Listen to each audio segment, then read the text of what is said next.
for the stream to start. So, very welcome to you as well. Let's see.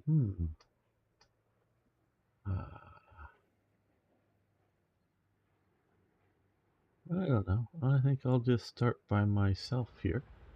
I'm sure a few people will be showing up very shortly. They normally do, at least.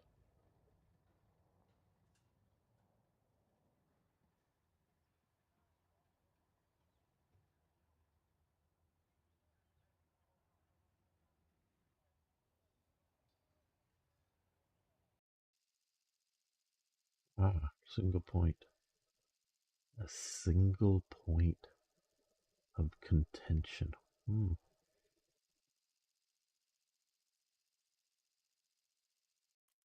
Yeah, let's go with lines.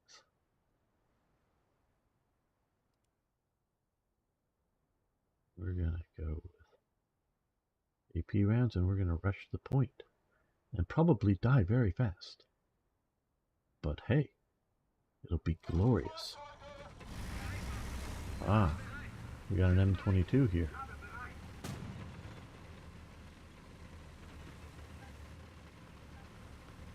Oh, M22 ran into, a bunch of M22s.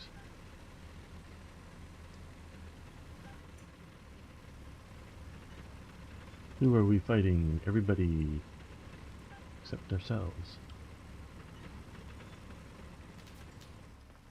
How I'm in the lead. M22s are really supposed to be fast, but they were sort of messing with each other.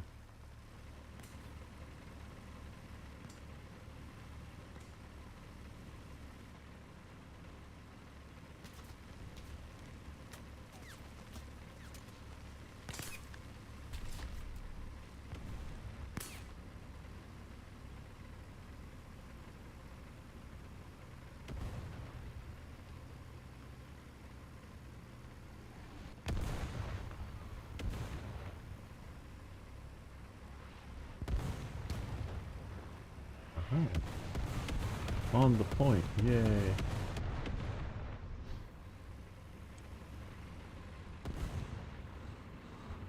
Oh, I'm doing great, Sing.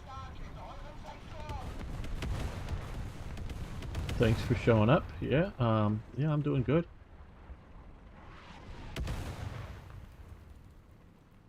Everybody dropping artillery everywhere. And we've capped.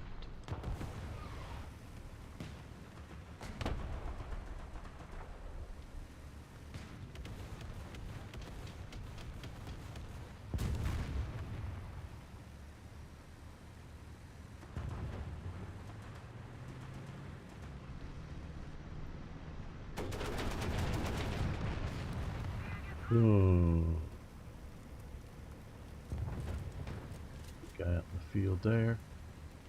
On the trees.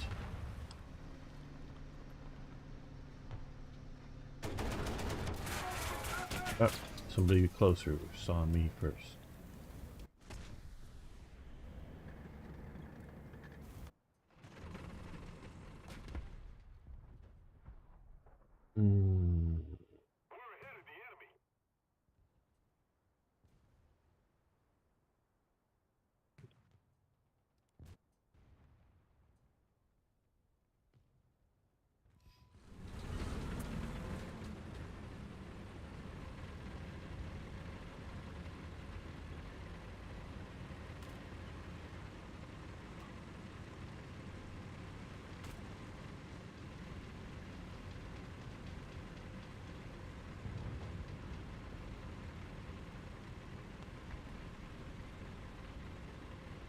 Well, good timing then.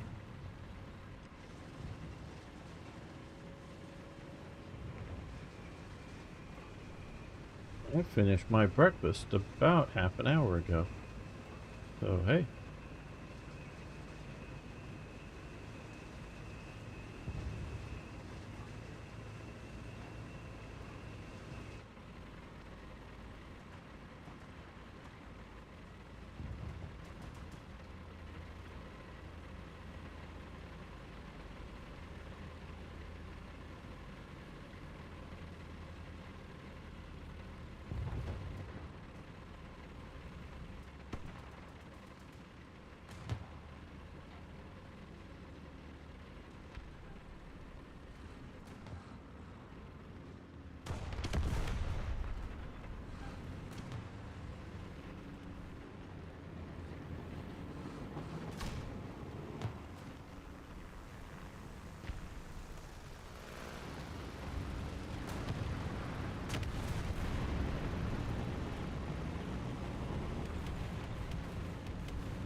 Hey, Arno.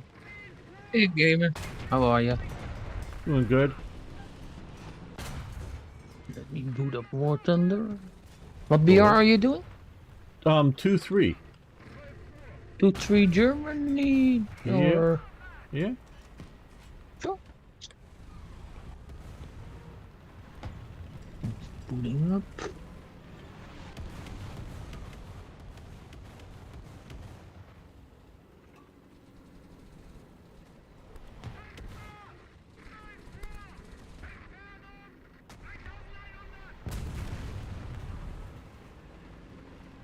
How have you been, gamer? Doing good. How are you doing? Doing well. Weekend got over pretty quick, but...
Thing wants me to say hello to you, Hey, Shing. How are you?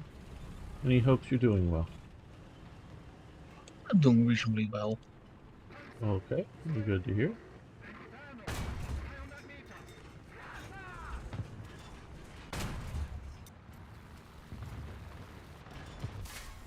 Oop, he got me.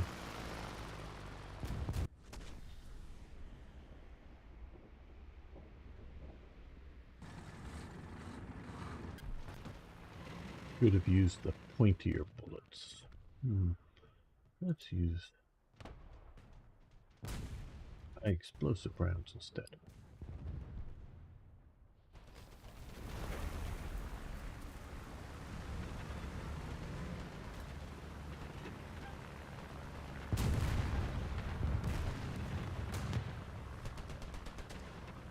This mud. Get some speed up. And go.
Take your time. Shoot. Here. Well, I hit you. Where you at? Here I get. Oh, somebody else. Somebody's shooting me. Somebody's shooting me. Run away. Run away. Run Don't you, away. gamer? Come on. I got you. Yes. But you got one of my crew and took out my transmission, and I'm looking the wrong way. Go scouting at this. Should have scouting.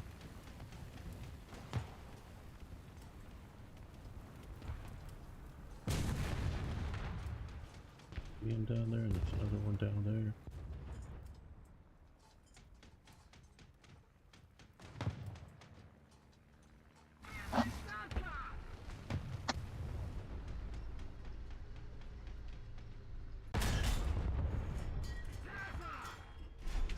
Well, I hit him, but not well. That was a good hit.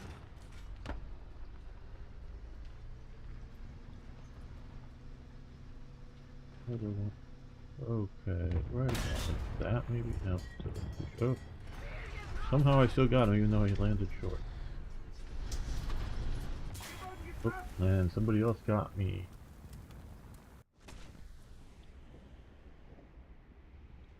What's on the point? Oh.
Shit, what was this? Where? Oh, it's there.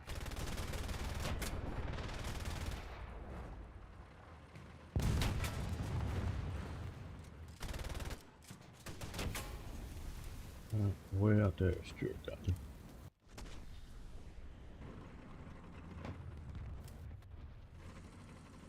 Well, we'll come in this little guy. Oh, yeah. Find some more You out? ammo. No, not yet. Sorry. No. It was actually a fun game. I don't know if you're not watching it, but it's fun. Yeah, I'm watching it. Yeah.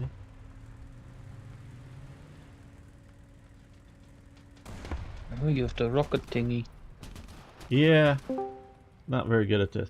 Hey, Who there? Trippy. Huzzah, I've come to make everything worse again. Well, good. Things get better when you do that.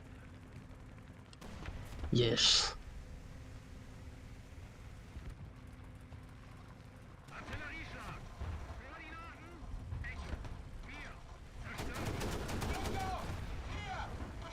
We're playing at 2-3 if you would like to join us at that.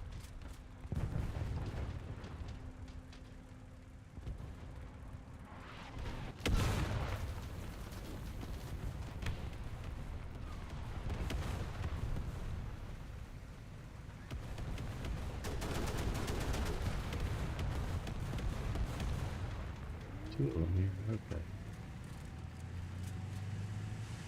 Mm-hmm. Uh-huh.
Saying a little more effort. If we're not efforting enough. Mm-hmm.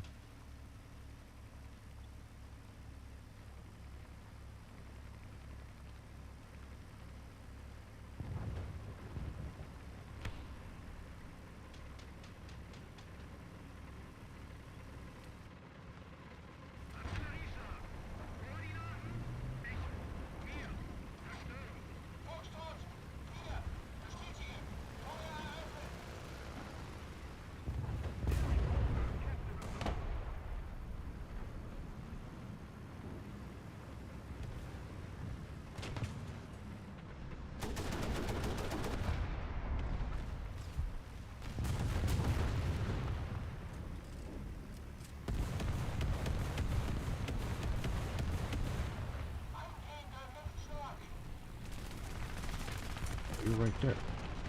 Oh, hell, don't have depression. Doctor might say that's a good thing, but well.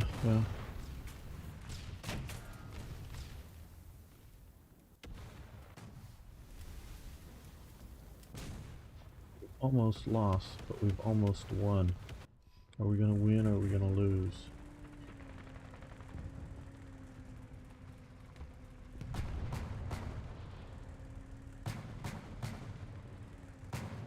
Win or are we gonna lose?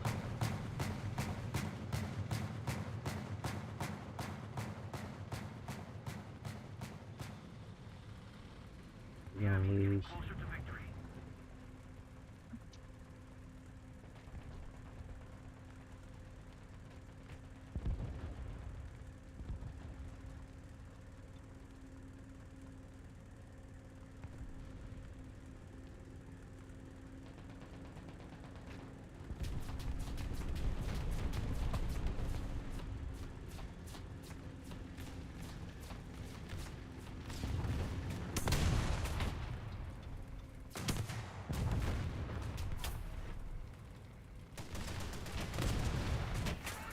And we've lost. Alright, returning to hangar. We'll recruit the rest of Team G here.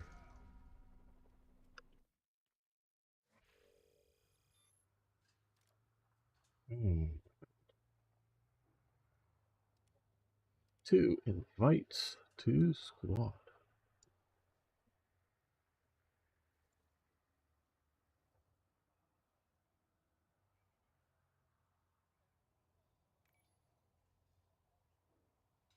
Ah, there it is.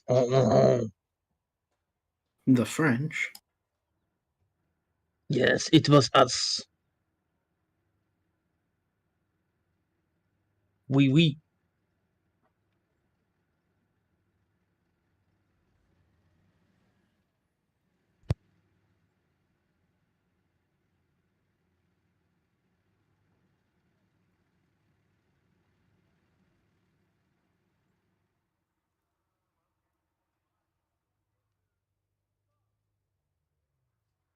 Ready button. Yeah, there we go.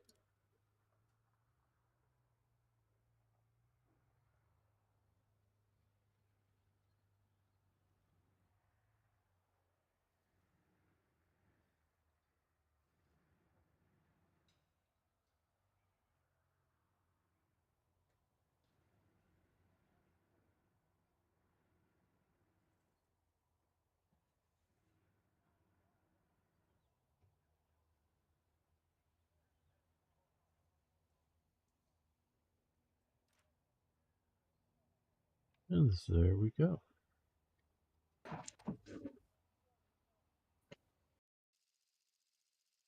Hmm. Okay.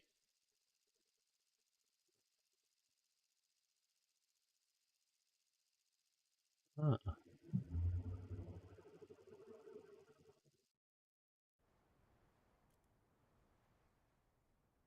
right.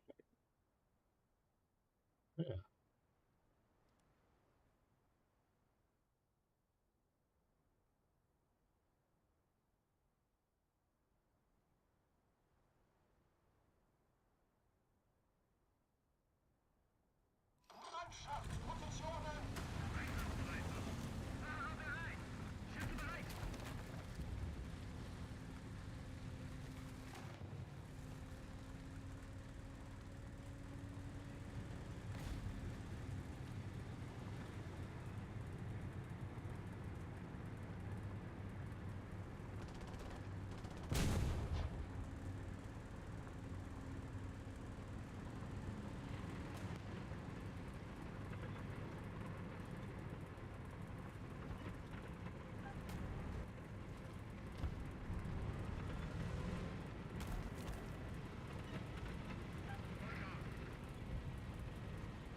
Well, I hit him, but he killed me.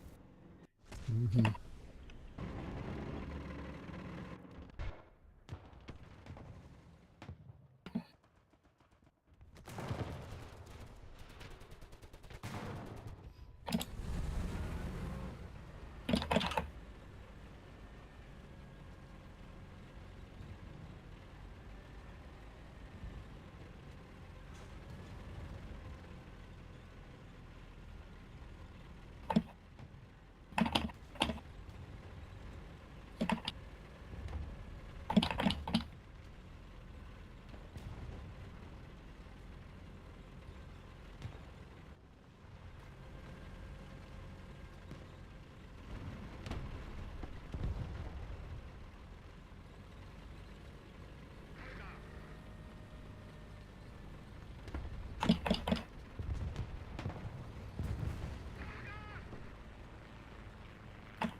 artillery on A. Looks like the enemy's there.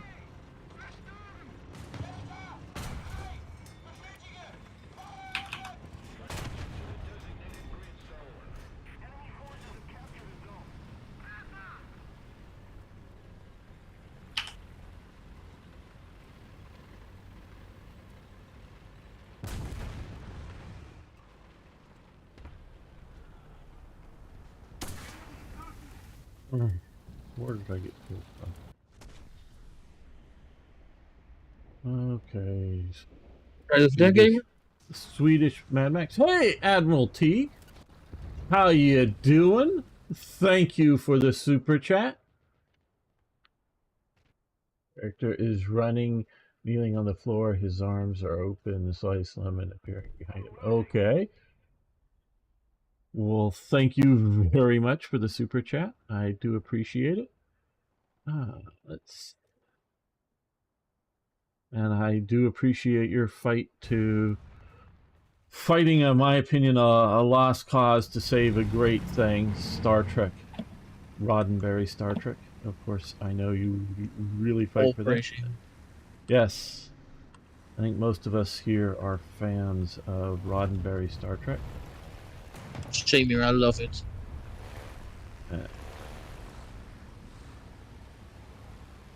Yeah, I really like War Thunder. I'm addicted to it.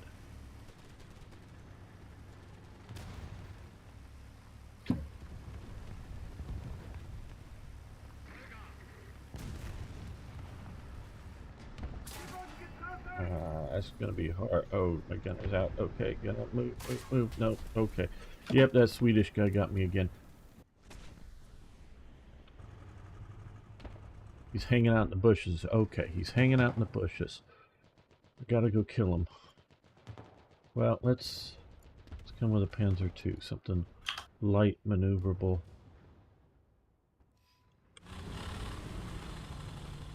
Behind the house, though. Yeah, they're pushing us from that angle here, pretty bad. I want the Swedish Mad Max truck right there.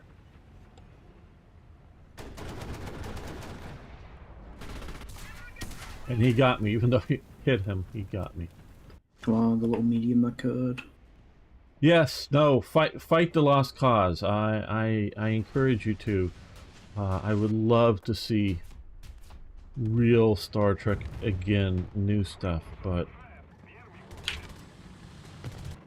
not this modern emotional Vulcans and other things. I mean, what's the point of having different races with all making them the same?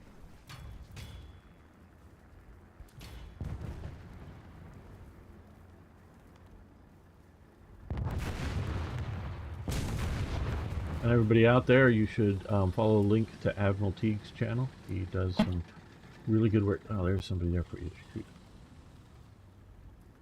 Ensure that history. Oh, yes. Well, very much ensure that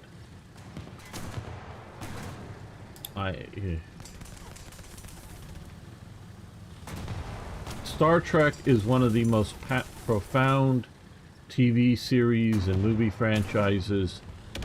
They are Right in front of me? Yeah, we're watching you live battle them.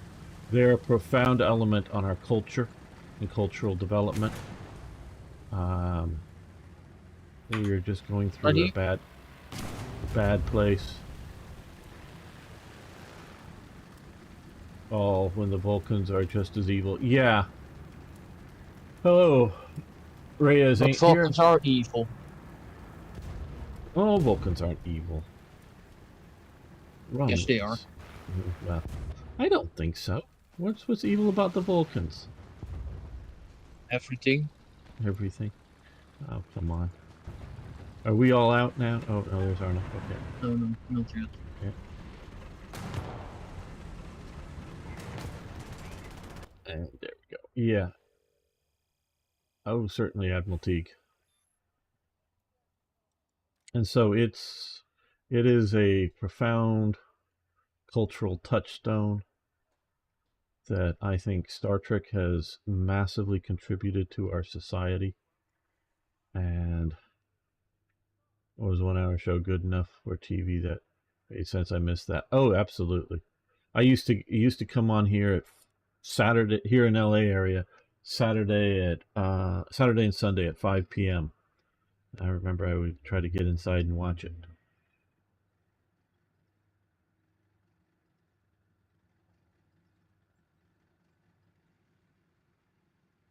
And it shaped so many people, so much of Western culture, so much of what is good about Western culture.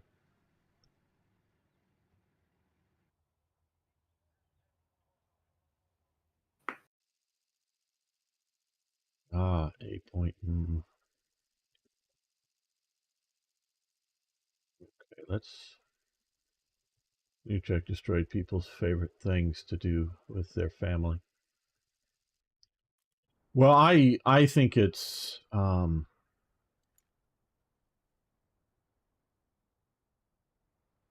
revolutionary politics that have tried to destroy culture because they realize they have to destroy our culture to destroy us. It's Star Trek every day at 6 p.m. Okay, yeah, that would have been good. It was just 1 day a week out here in LA.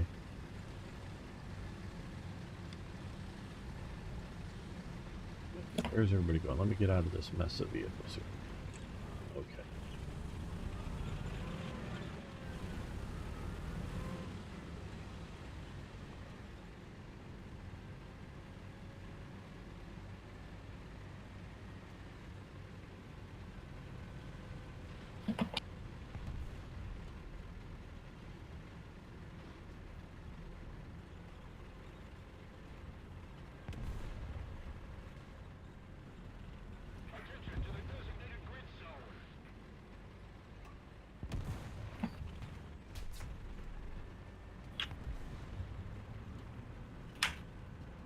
Well, okay, you know, it stayed away from. Oh, I don't know how you want to say it. Party politics or the politics of the moment, and went to bigger cultural issues.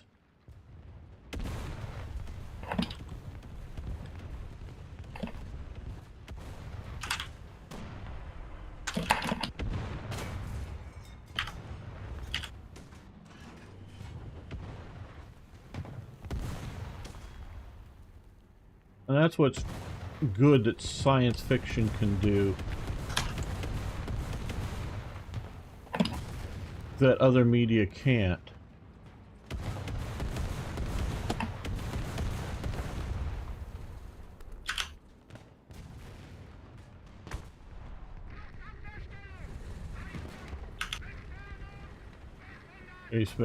Politics. It was like an observation. Yeah, you know, you can look like when they had the, shall we say, avatar of Lincoln come in and talk about things without getting into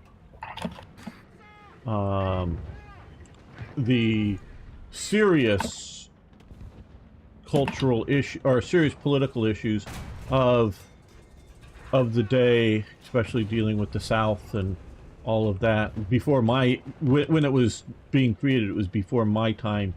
I mean, I watched the reruns in the 70s, but when it was created, a lot of that was going on in the South without getting into where, you know. Oh shit, hello. With contentious issues of the day, where even the quote-unquote wrong side had certain points that made sense, if you will. I mean, racism, yes, bad, but you just don't overturn. You don't revolutionarily overturn everything. You know, in a heartbeat and have things function well, I guess is my point there. And that things needed to change, and people were advocating. I know Malcolm. I'm not a big expert on the period, but Malcolm X eventually, I think, regret some of his advocation for violence on their side, and of course there's no defense of the Ku Klux Klan, but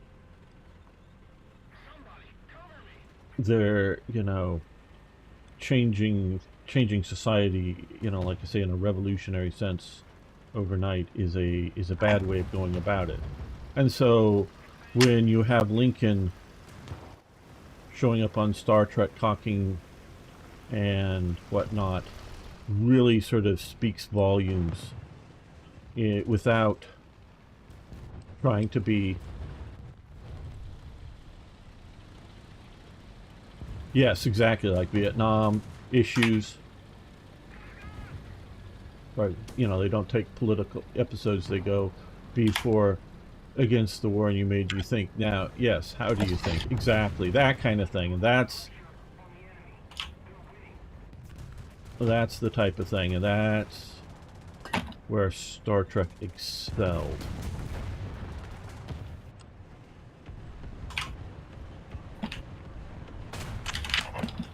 And whatever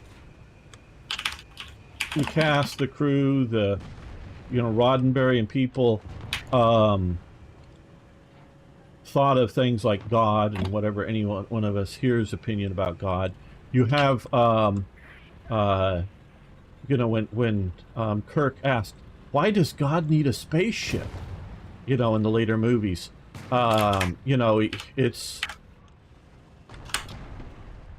it's not questioning the existence of God, it's questioning how some people use God, shall we say, for fundraising or other things, if you know what I mean. Because I would say around those issues in the 80s, you had controversy over the various evangelical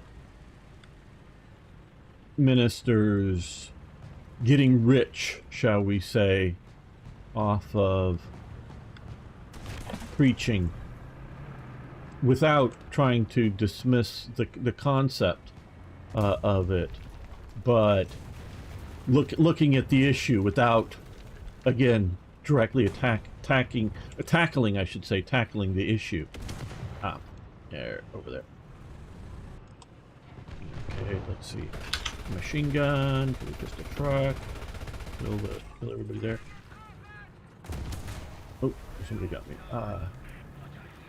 Right, it's just a dream, but I agree with your, yeah.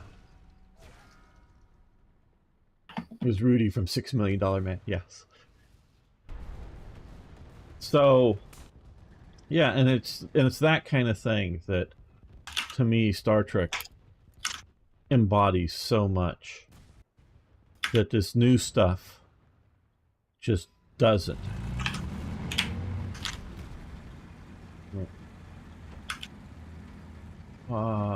Yeah, true. Yeah, Cybok is, yeah, Jimmy Swaggart. Where I don't, I don't get into my personal religious views, but I think Jerry Falwell was always a, whatever you agree or disagree with his religious viewpoint, I think he believed it. Where, like, Swaggart was, I think, a religious con man. But that's just my opinion of Swaggart. And Falwell, again, you don't have to like them, or I'm not endorsing either of them. It's just my evaluation of their character. Gamer, the game you... I think, are you thinking of Hell Let Loose, Sing, that we played last Sunday? Oh, that was amazing. Uh-oh, a tank right here. And boom.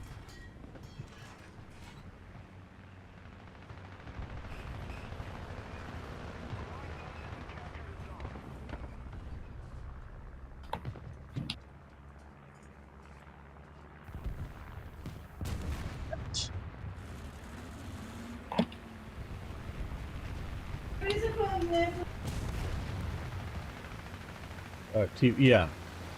Yes, exactly. And so, you know, it just...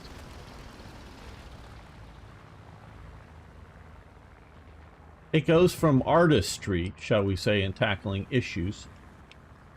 And not every Star Trek episode really tackled big issues. But it goes from that to these propagandists who use big clubs over your head and are destroying the legacy of hope for the future. I don't share Roddenberry's viewpoint that man is so good. I think he is overly optimistic about human nature, Roddenberry. Now, I would like him to be correct. I wish he was. But it's also not this dark, oppressive viewpoint that they're giving us here now either. Yeah. Sometimes just fun. We got an aircraft coming in over the top of me, Arno. He got my gunner. Oh, sorry. Trying to give you a warning enough. Hello. I see you. Let's see if I get my gun on you before. Oh. Okay, I got my gun over here.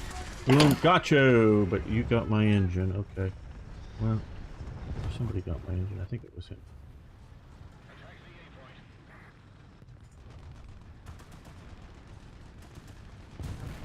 So yeah, keep up your fight. I endorse your fight. I just...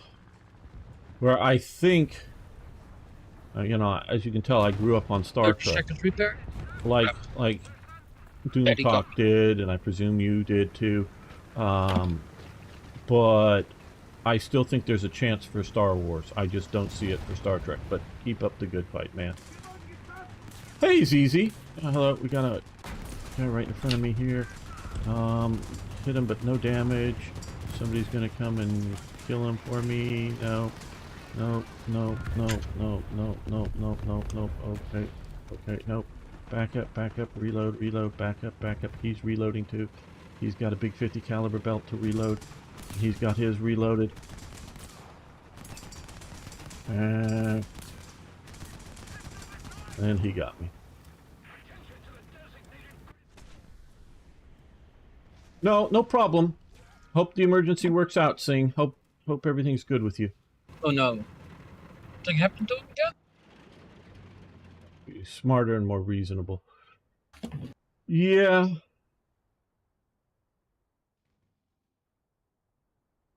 Yeah, see, I just, you know, and that, What? I think that comes from... Rip, watch out, there's already coming in front of you. Watch out. I think to a point that's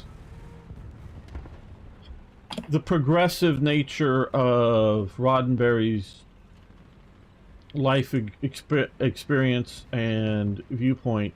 I don't think we're essentially different than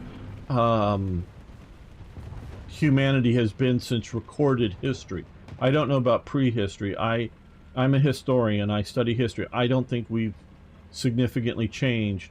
Yes, we've, you know, different cultures have developed, in my opinion, better morals over time, but that doesn't mean that there aren't all kinds of people willing to take advantage of others.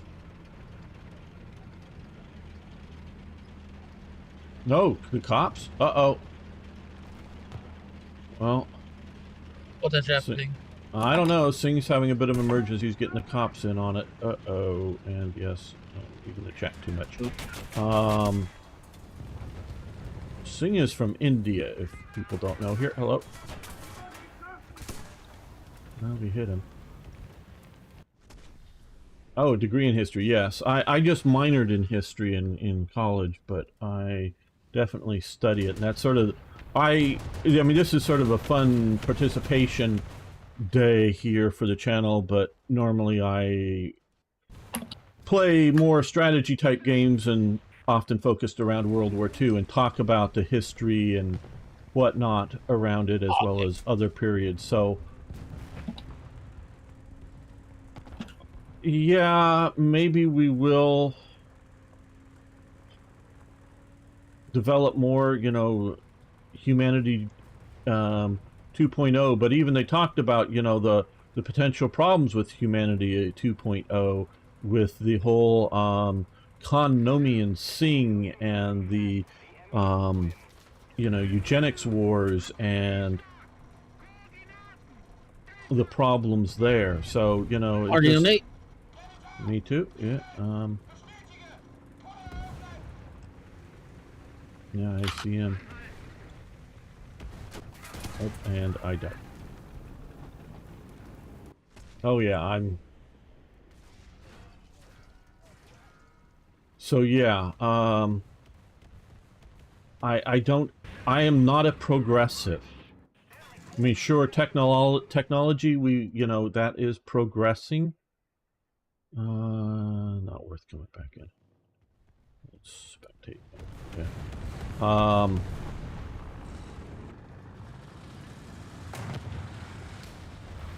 and Arno gets blown up.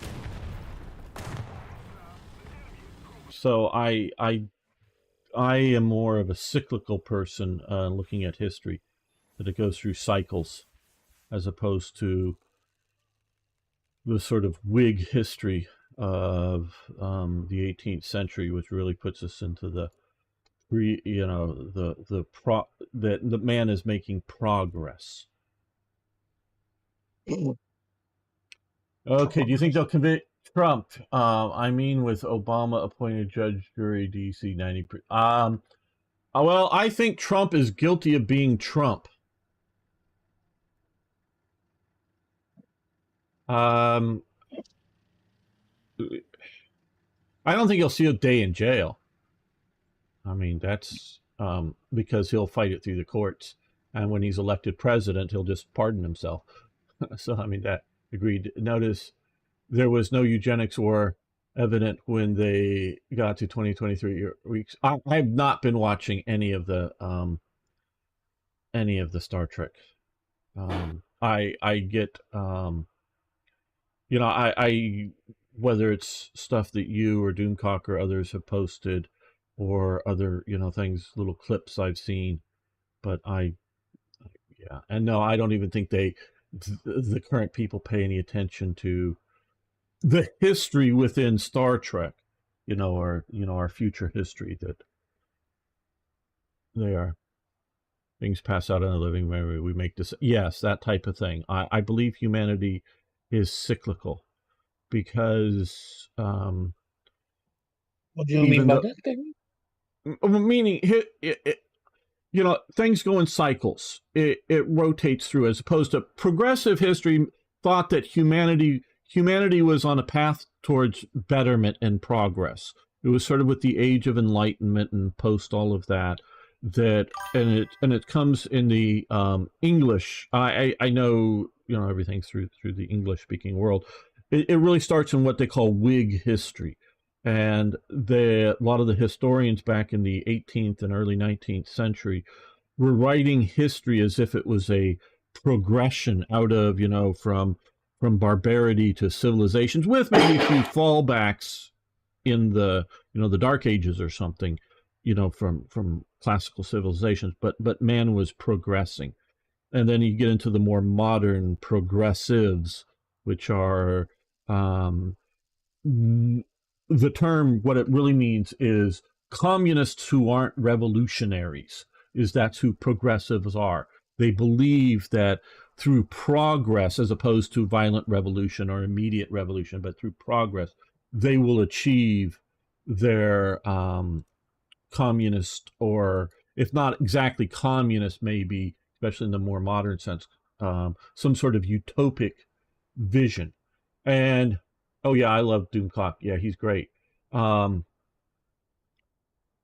but even Roddenberry, and when they were doing Deep Space Nine, could not actually come up with a world without money. I mean, they sort of hypothesize. Oh, hey, Which one is crippled? What's this guy in front of me? What's a Crippled. crippled? Crippled. Somebody's stealing your tank, your blue paint job layout. I have another sibling. He's right here, right next to me. In a Crusader 2. There's now 3 of me. Yeah. Unlimited power. And so, you know, and so they can't even, you know, so in Deep Space Nine, oh, it's out on the fringes, so they still have money, and the because I love of Deep Space Nine. oh yeah, it's a great series, and because of the you know, in advanced energy rich environments with replicators and whatnot, you can just make elements. So things like gold are, you know, potentially unlimited amounts. So they come up with the gold press, but it's latinum, you know, just held in gold bars for visual, you know, appearance on a TV series, if you will. But they really can't come up with how a society would function without money, where that was Roddenberry's intention. Not, and if you look at Roddenberry's, at least none of his Star Trek really ever showed communism. It was just, you know, when it was working well, it was a society without scarcity, meaning everyone could at least have an apartment or whatever, basic housing, basic decent food, basic decent clothing, and wouldn't have to work for it because there was enough automation, etc., and whatnot. Yeah, you can look into Whig history. That's where a lot of this starts. The idea of progress of mankind, and it's different, and because they were very sort of mercantilistic and capitalistic even before, you know, whatever you want to see, before Adam Smith, you know, comes up with formulation of capitalism and whatnot, with his Wealth of Nations. But you know, so they weren't levelers either, meaning everyone equal, but they were definitely with the idea of man was progressively getting better, and I would counter, you know, oh, well, we've gotten rid of slavery. Well, have we?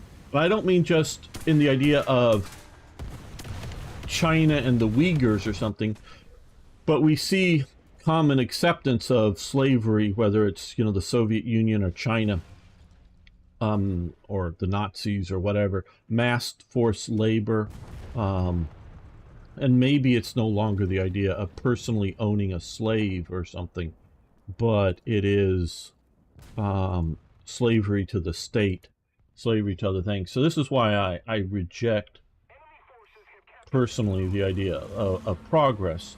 That doesn't mean I don't think, like I say, Roddenberry didn't put a beautiful spell out there and with great lessons to be learned. That's why I'm an admirer.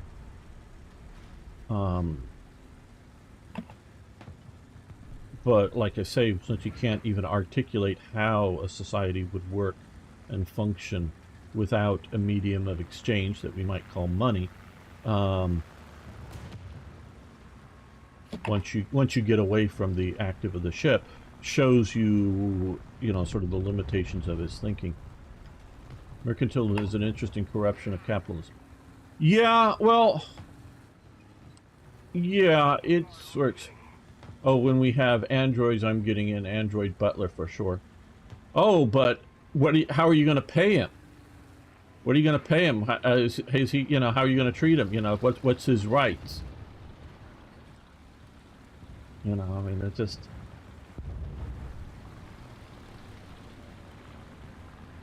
We're going to have android rights. You know, is it Not right like to... an iRobot, right? Well, yeah, but, you know, can you force Data to be your butler just because you make data? Yeah, that's true. Yeah, yeah, I can't quote all the series, but I do know that they... And I know right now I'm conflating things from the original series through to Next Generation and Deep Space Nine, which Roddenberry had, you know, a lot of influence over, and with the money thing. And they definitely talk about, you know, some colonial setups, you know, colonizing things, and things not going well, and scarcity and Oh and man, look problems. at that spawn. Oh yes, they're all killing our spawn. Yes, I see over there.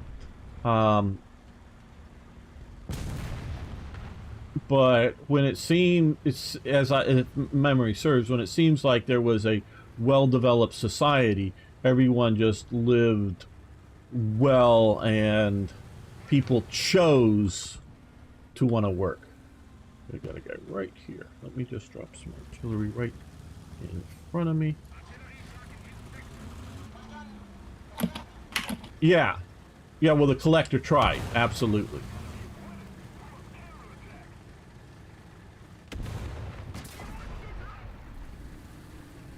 He got his turret crew, so he ain't shooting at. I haven't got his engine or his driver yet. There we go.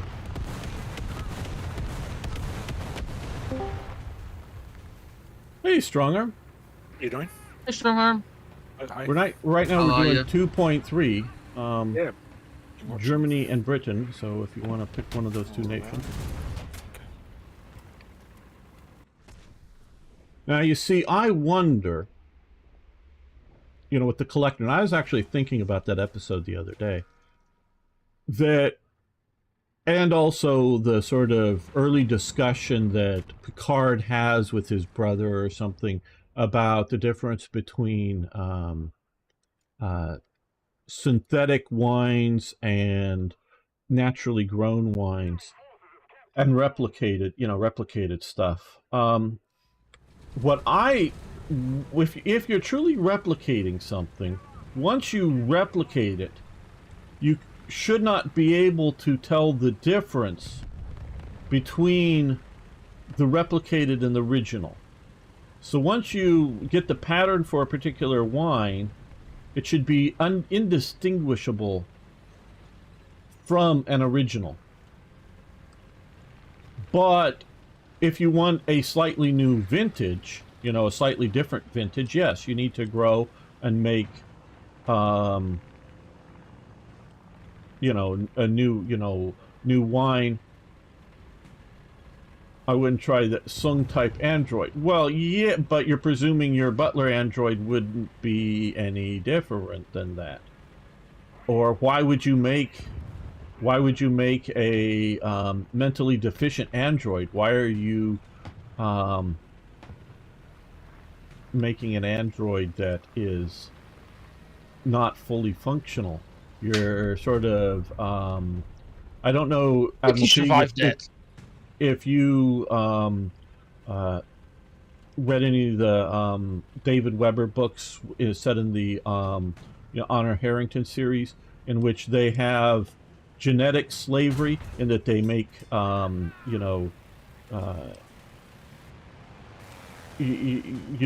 do genes of people that are to be slaves, kind of thing. Oh, I should be switching over to my other ammo. Let me do this now. Maybe I can penetrate him. Nope, not fast enough. TeamG replicators seem to do that. Yeah, the original series seemed only to make TV dinners. Now, I was never clear on, for the original series, whether those were replicators in the mess hall, or if they were simply a very advanced automat, in that the food was stored away down in the bowels of the ship, and it was defrosted or whatever, and quickly made up by in essence, not robots that walk around, but robotic manufacturing arms or whatever, and then very rapidly delivered to you, or whether they were that. Why make mentally deficient android that basically Picard sees? Well, Let's get strong arm in here. Yeah. Yeah, there we go. Yeah, stronger. But yes, the automat, which was something of the 60s. So I wasn't sure whether they, especially at the time, as opposed to retconning or something, whether they were sure that they had the idea of replicators in the original series, or that was just an automat type. Because you had to sort of put in a little data card to then get the thing. Left and right spawn. I'm going to the left spawn, and I'm trying to figure out. Oh, right, that I think.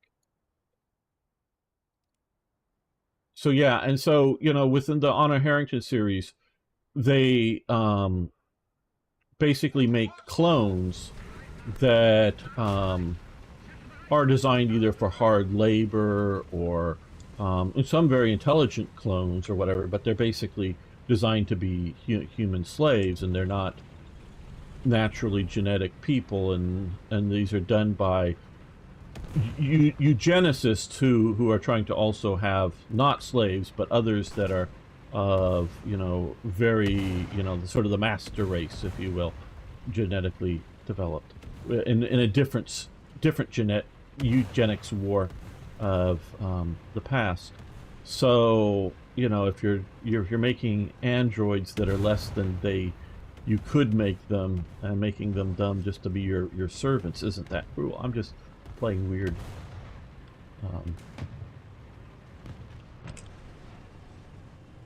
No, I don't know if devil's advocate, but just weird talking point things. Well, to hear from the gallery in Charlie X and see it ourselves in Star Trek 6, so that the crew had replicators and real food. Okay, well, maybe they did, and I just haven't watched that closely. I will bow to your superior knowledge on it for sure. Let's go with that now. Well, I've watched every episode many times, but I can't quote everything and remember all the details. Yes, I do, and I thought I followed you. Maybe I didn't on Twitter. And it just gamer_1745. You want me to drop a link, gamer? Well, it's just to the Twitter account, but I can. I have it okay. opened. Okay, if you wish to, yeah. Yeah, ZZ, Admiral Teague is definitely the knowledge master here on Star Trek. Where do you want it, gamer? Twitch? Just YouTube, if you would. YouTube. The replicated turkey had become real turkey. Okay. Okay. I don't remember that line for sure, but I'm totally believing it. And boom, I didn't back up and died. Thank you, Arno. You're welcome. Okay, well, I've got to... Well, no, we'll play smart with this.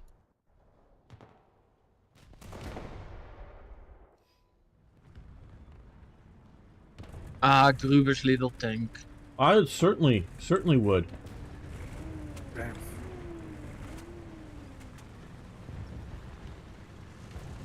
Thank you. Yeah, certainly.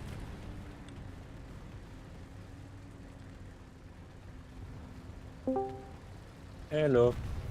Hey, Jan. Hello. How's it going? So far, we're having a battle, and nobody's, I don't think, winning. Battling each other over the head here.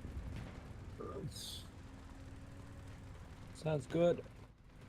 I've been charging straight in and getting killed a lot, so I need to play smart here.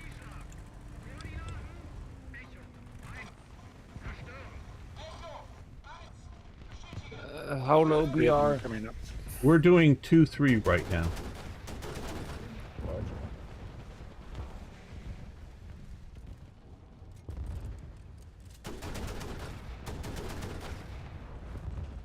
Yeah.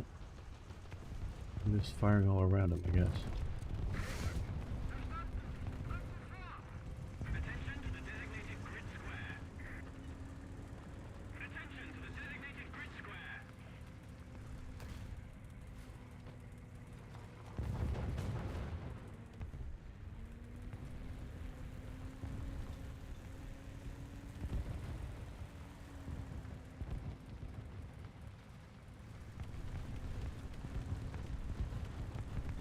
Yeah, and so one of the things, I've also made some mods for some games, and one of the things I try to do is teach not necessarily so much historical lessons, but lessons from history.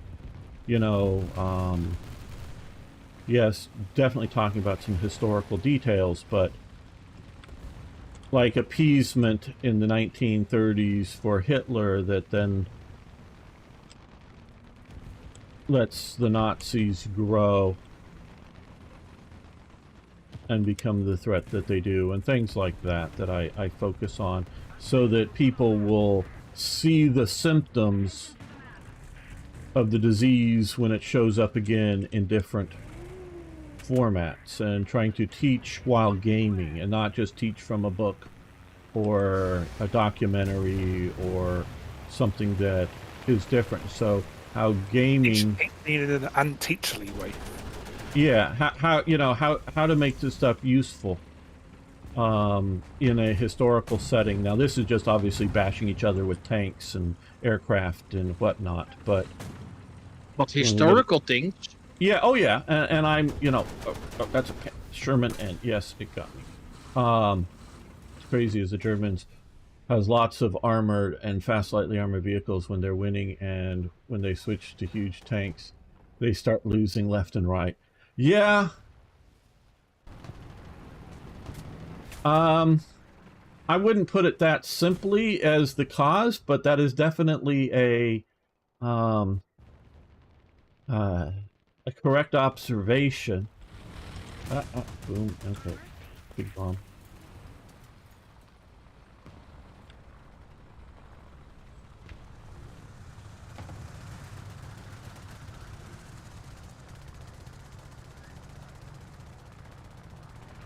This is an artillery piece here. Can I hit anything with it? I don't know. My binoculars, see if we spot anything out there now.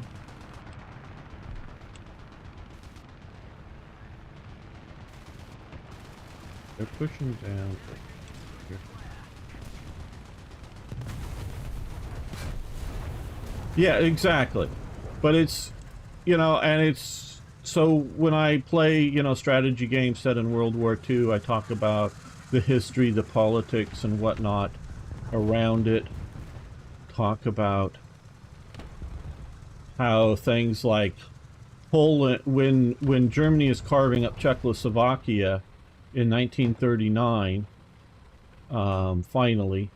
Poland even got a part. Yeah, Poland gets a part of Czechoslovakia, so instead of protesting or being against the final breakup, you know, yeah, and as we can now look back and realize that yes, Slovakia really didn't want to be part of Czechoslovakia, because even after, once the Cold War ends, they break apart. So that may have been actually naturally organic that the Nazis took advantage of, but the Poles grab up a section of Czechoslovakia for themselves, and in essence tacitly approves the Nazis grabbing the rest. Oh, no, that's friendly up there.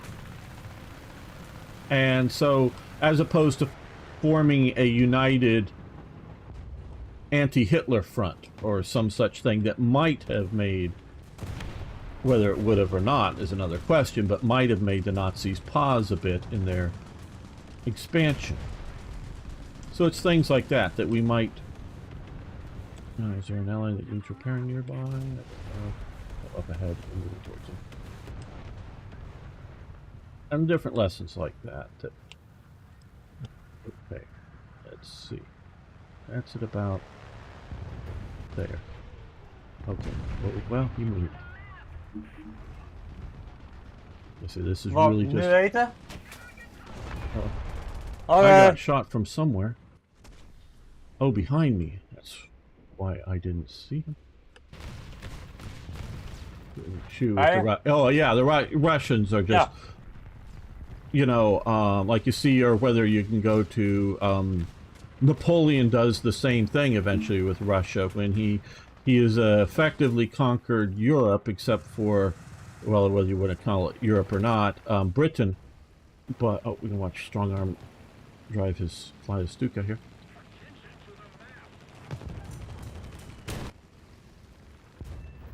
Oh, Jesus Christ. You got a friendly, did you there? Yeah.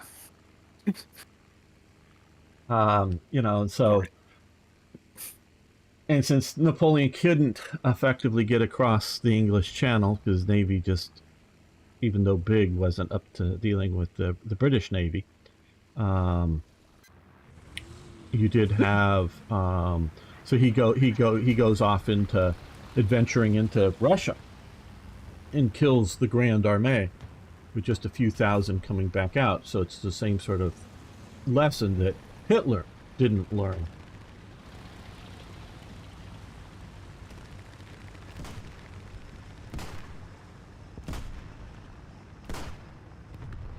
Yes, exactly. That is the lesson, because Napoleon, at the Battle of Borodino, on the way to Moscow, wins a rather good victory.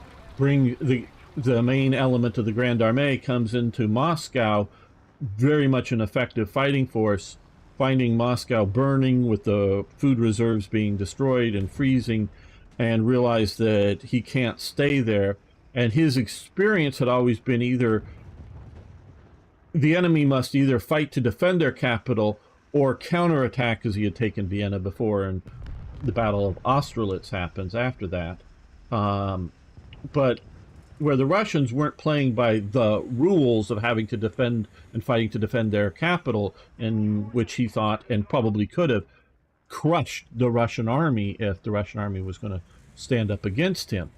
But since it faded back and just, like you say, allowed logistics and the winter cold destroy the army then, and it's similar situations, though, because it's a mechanized world with trains, takes a longer process for World War II.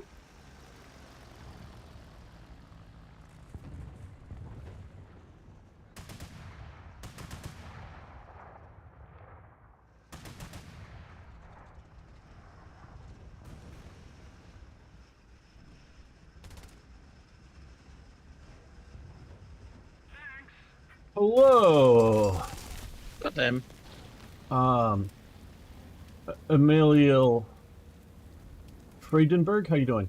Didn't the Russians use scorched earth tactics while retreating? Oh, absolutely, yeah. No, that was, there were three big armies, shall we say, moving into Russia, you know, from, shall we say, France and its allies, because some of them were Spanish units, and some of them were, you know, Spanish army, you know, as a size, not as the army of Spain, but as an larger than a corps, Gotcha, bitch. I should say.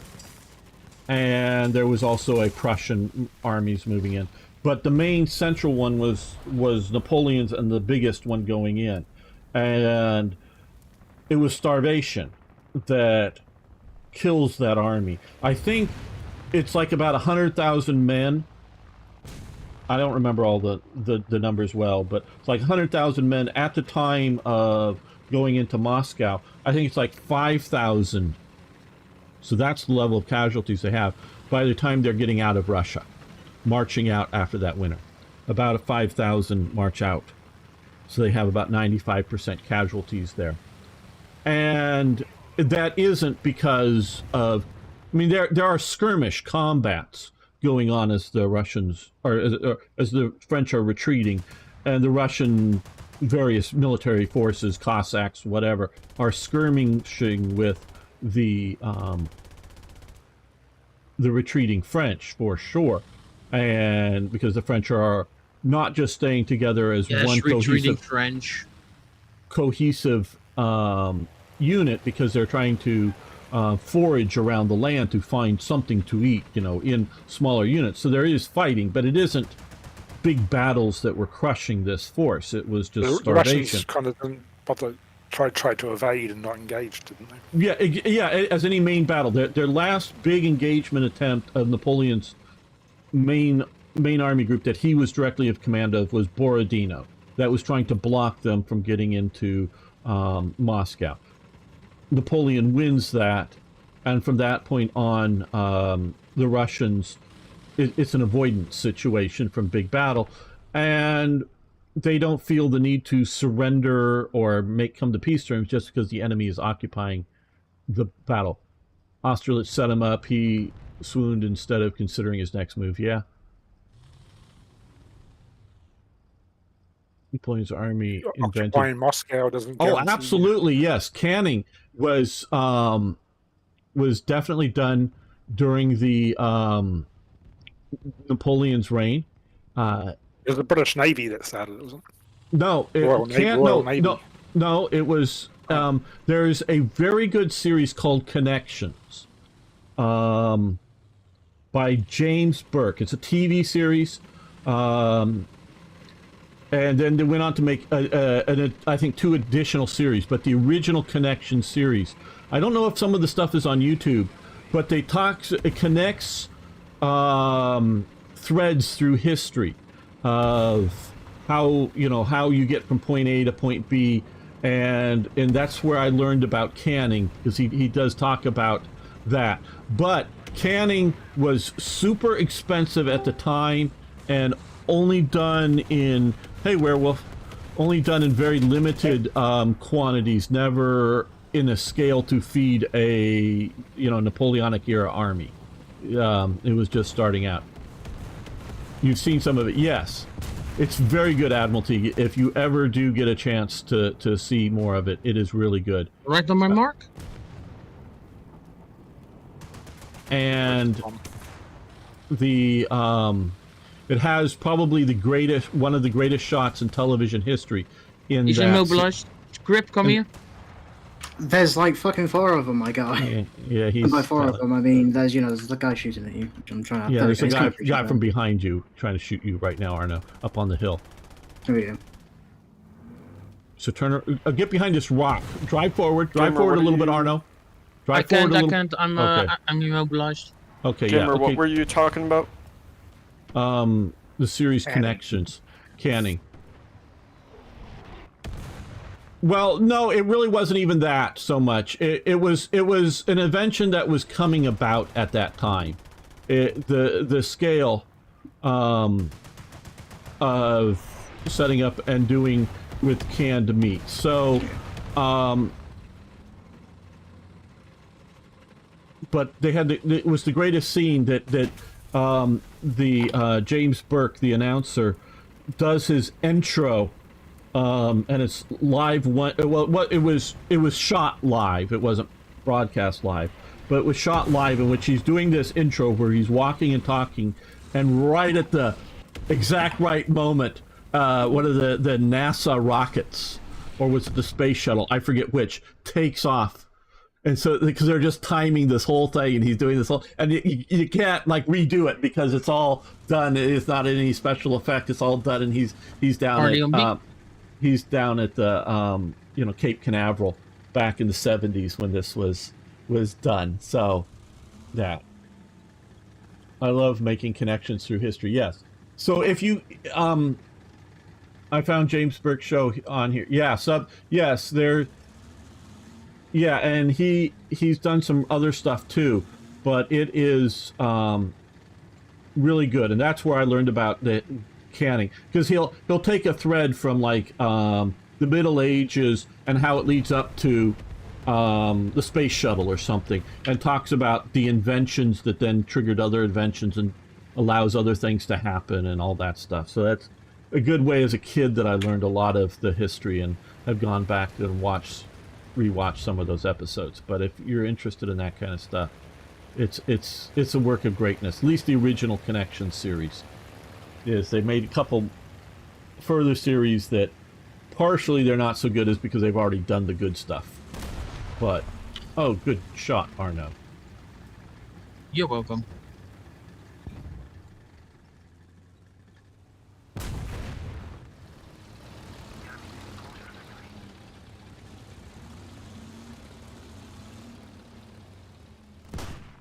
Oh, damn.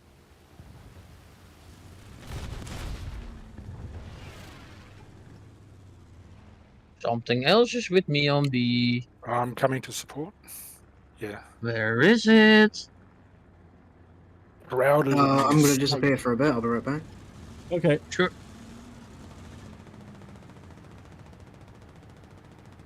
So the invention of canned food can lead to the invention of napalm.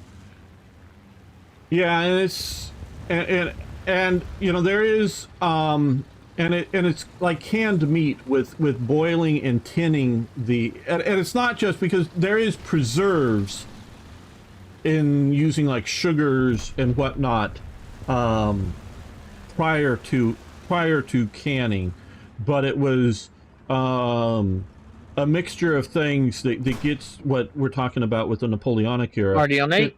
In which they're using something like meat put in there that they have a steel can that they have to preserve everything. They have to line it with tin, and tin is expensive. So they line it, and that's why it becomes a tin can. It's not that the can is made out of tin. That would be very expensive, but it's just lined with tin. And then sealing that up and then like boiling that as a unit, if I'm remembering all this correctly. And that's sort of the key, as opposed to making other sort of like preserves, like you know, which goes back to at least the 17th century, marmalade, which, you know, is originally quince, later you know, other things, you know, other sort of fruit type preserves, which do have a heating element to it, but it's the using with the tin can in canning is the Napoleonic era. And I too will be right back. That's right, Columbus Old was... Man P. Well, yeah, sir. You know, they're the spices for preserving foods and making foods taste better. That's very much why the economics, at least. I think Columbus was as much about exploration, but he's selling it to his backers on the economy of, hey, we'll get spices. Look to my front. What? Where? I'll be right back. Okay, behind the rock, is he? No. The Behind wreck. that rock? I critted him. Okay, I'm getting behind him. Jesus, how did you survive all those shots? His track is out. His radiator's out. Cannon breach. Oh, this is tough cocky, this one. Oh, Jesus Christ. Ah, I got him. Jesus. Nice. Have to repair. Are 38 you okay? seconds. Do you want help? Or... You just defend. Okay. By the time you get here, I'm done, so... Yeah.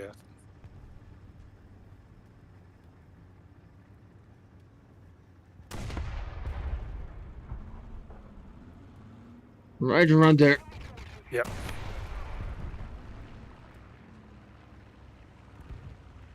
I'm trying to move that visual on Alpha. Did he hit anything with that? Oh, that was my artillery, wasn't it? Alright, I'm coming up. Okay. Moving on up. Move on, mate. Go. See something? Yep, there. Roger. And hello, Transmission. War Thunder Man 2. How you doing? Engine transmission. You're seeing the guy who buys and prepares Lando. military rations from the past. Yeah, I've seen a couple of his Look at him. episodes. I don't remember his name. There's also another YouTuber who not just military, but cuts up boots and analyzes them, and has done some military boots as well. Interesting stuff. Yeah, I don't know. Depends on what it is. Crackers from 50 or 100 years ago? Yeah, it's probably survivable. I don't know. You know, I mean, depends on what The we're guy who talking eats about. really old rations like that. Steve MRE something. Where Yeah. the fuck did that come from? Vietnam Oh, behind era. us. Oh, behind us. Behind. Oh. Yeah. BT-7. Watch out. Okay. But you got to realize they were probably still giving out U.S. Army He's moving up rations. towards my corpse. Okay. You know, into the Vietnam era. You know, the U.S. Army was. So, good preserves last quite a long time. I don't know what other nations I might trust of. And Felipe's here. Good to have you. Well, yeah, you know, hardtack? Crackers? I don't know why that would necessarily, because that's heavily salty. And, Cabin bread. Salt. You know, so, you know, don't know how that's... Battle trophy, come on. Silver That's Lions, something I might please. give a shot at for a YouTube career. Oh! 70,000 Silver Lions. Oh, very good. Okay, we're going to bring Jan in if he's ready here, because Trippy was bowing out for a little while. Yes! And let's jump up to 5-3 if we can. 5-3? Sure. Yeah, and Felipe, which was also known previously here as General Scaven or Skaven, I forget which I'm supposed to pronounce that, is from Brazil. And Singh, who left, of course, is from India. But yeah, so we do have a bit of an international crew here. And to introduce people here, because there are some new people around, we have Arno here. He's from the Netherlands. He's also our main moderator. And we have Jan here, who's also from the Netherlands. Say hi. Wow. Hello. And we have Strongarm, who is from New Zealand, but in Ireland right now. So you can say hi. Right. And Crippy, who was here, he's from Scotland. So just let everyone sort of know who's around. I wanted to offer... Oh, Arno, can you go kill a bot over on... I see him. Twitch? I see him. Yeah, Roger. thank you. And War Thunder Zooman is from Ireland. Okay, so we have somebody in the audience also from Ireland as well. Oh, really? Yeah. So Jan, you're coming in Cork. Cork. He's in Cork. Cork. Yes. That's where cork comes from. Cork, no, I know it doesn't. Cork is, I think, a tropical wood, but... oh, that was the first bot in like 5 months. Ah, Norwegian. Well... Oh, no. We have a lot of Norwegians around here. I guess you're the only one at the moment. All right. Let's go back to making my lineup. Love the Netherlands. Oh, yeah. Nederlanden.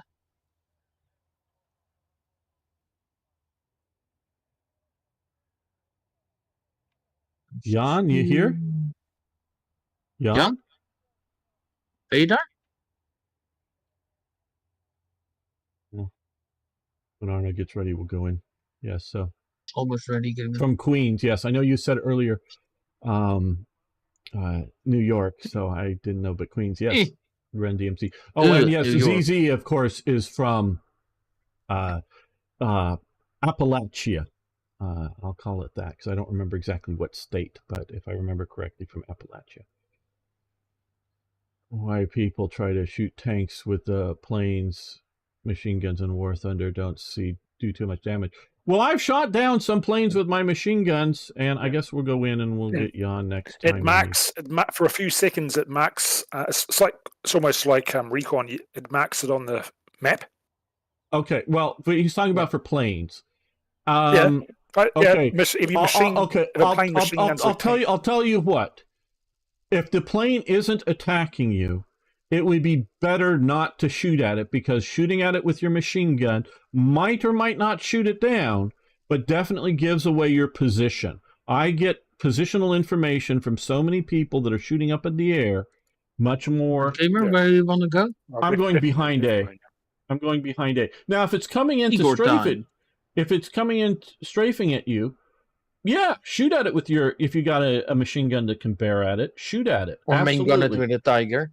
Or yeah, and we have seen taken down an aircraft with a main gun from a Wolfenträger. So sometimes yes, you do it. You know, rules are meant to be broken at particular times, but and we are heavily up-tiered. Same exact part of town as certain former president. Okay, well, cool.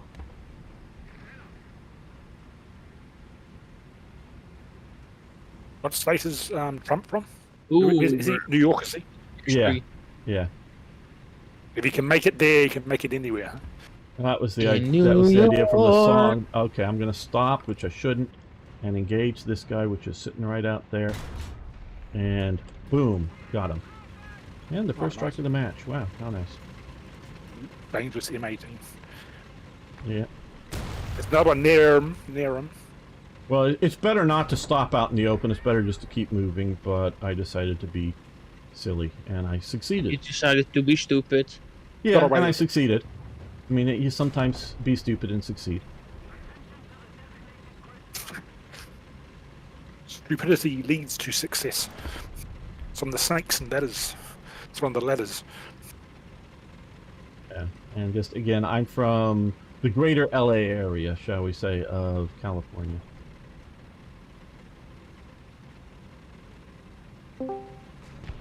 I'm back. And Werewolf is back. hello. Okay, well, Yes, no, we'll get you right now. We have an open slot next mission, so we'll get you in if you want to wait around for that. Yeah, I'd go convince Eric to play Truck Driving Simulator with me next week. Okay. Yeah, it was probably hard because I know He's he a wants good to play driver. wants to play Baldur's Gate 3. He's well bushed up, and so bushed up that I didn't get a good shot picture on him. Yeah, I've got good armor, and it's facing straight towards you. I'm not okay. You're some sort of Sherman up there. Okay, this Waffenträger sees him and is blocking my shot, but if he kills him, great. No one's killed him yet, I don't think.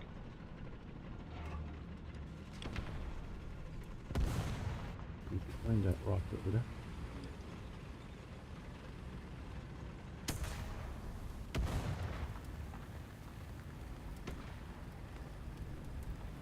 Well, that's fine.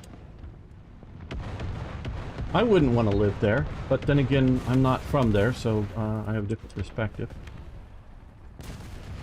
Why don't you want to live? Sort of New York. Holland. But I thought you loved New York. Nah, I've been there once in my life as a kid, and not since, and don't have any. When it's burning, at least. I mean, Yeah. what? Well, good. Okay, Sing. Good to hear that everything is fine. You ever want to tell the story? Love to hear it. Hey, buddy. How are you, Sing? I'm glad it is fine. Okay, I think that is a jumbo I'm battling, which has heavy armor on it. Just don't kill my barrel, and we'll see about. Okay. What are we playing at? 5-3, and somebody got my barrel. 5-3, Germany. Okay, yeah, well, let's get behind the Waffenträger corpse. A little bit more here.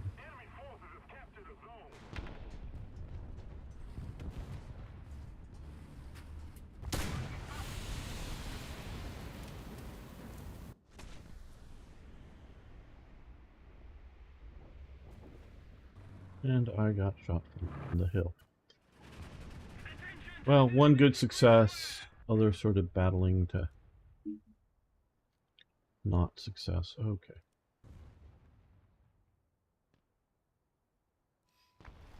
Oh. Yeah. I mean, that's sort of my impressions of that part of the world. And I know a lot of it comes from TV and whatnot, but...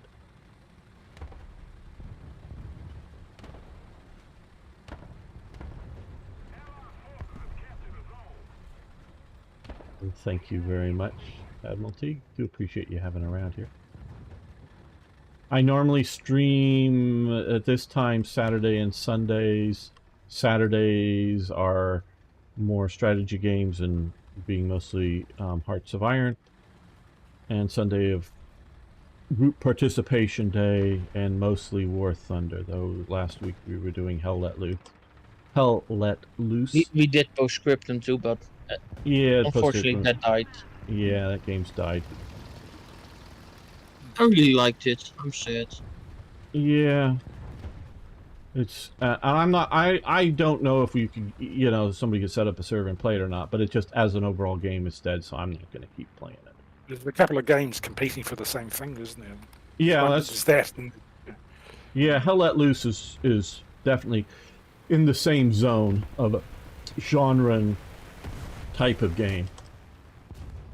Yeah. Whether it's as good or not is another question, but it's that type of thing. I see you. I don't want to shoot through the bush because I want to have a clear picture of you. I fire. Yeah, there you are. Okay. Oh. Is there a slot open? Well, I think it's going to go to werewolf because you weren't here. Yeah. But hang out. But hang on. We'll, oh shit! Where's somebody shooting? But we'll get I'm you gonna in. hang around then. Yeah. Everyone will get a chance to play. And boom, too many. You're still playing Battlefield 5, yeah. World safe, but hey, who does? Yeah, everyone. You know, I understand. You love your homeland, as it were. Yeah, Who's playing Battlefield 5? Admiral Teague. It's a great game.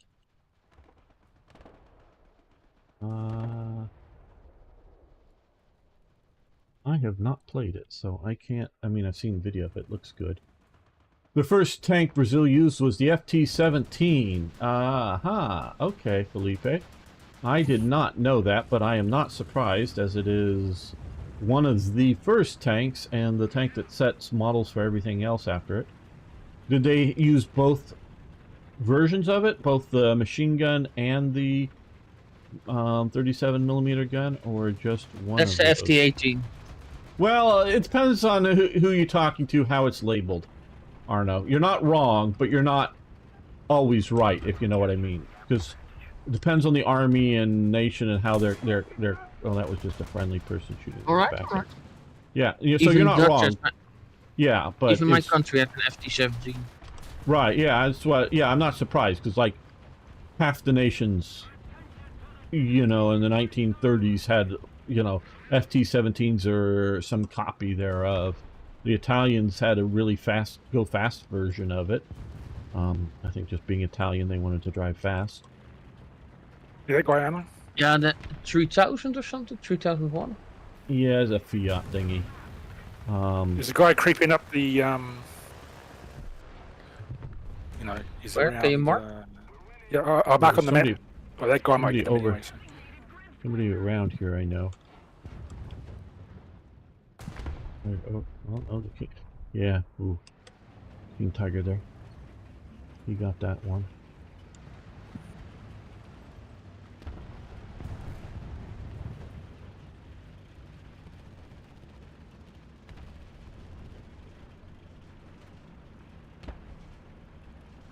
There's a bunch of old World War II German planes made at the factory in Czechoslovakia. Yeah.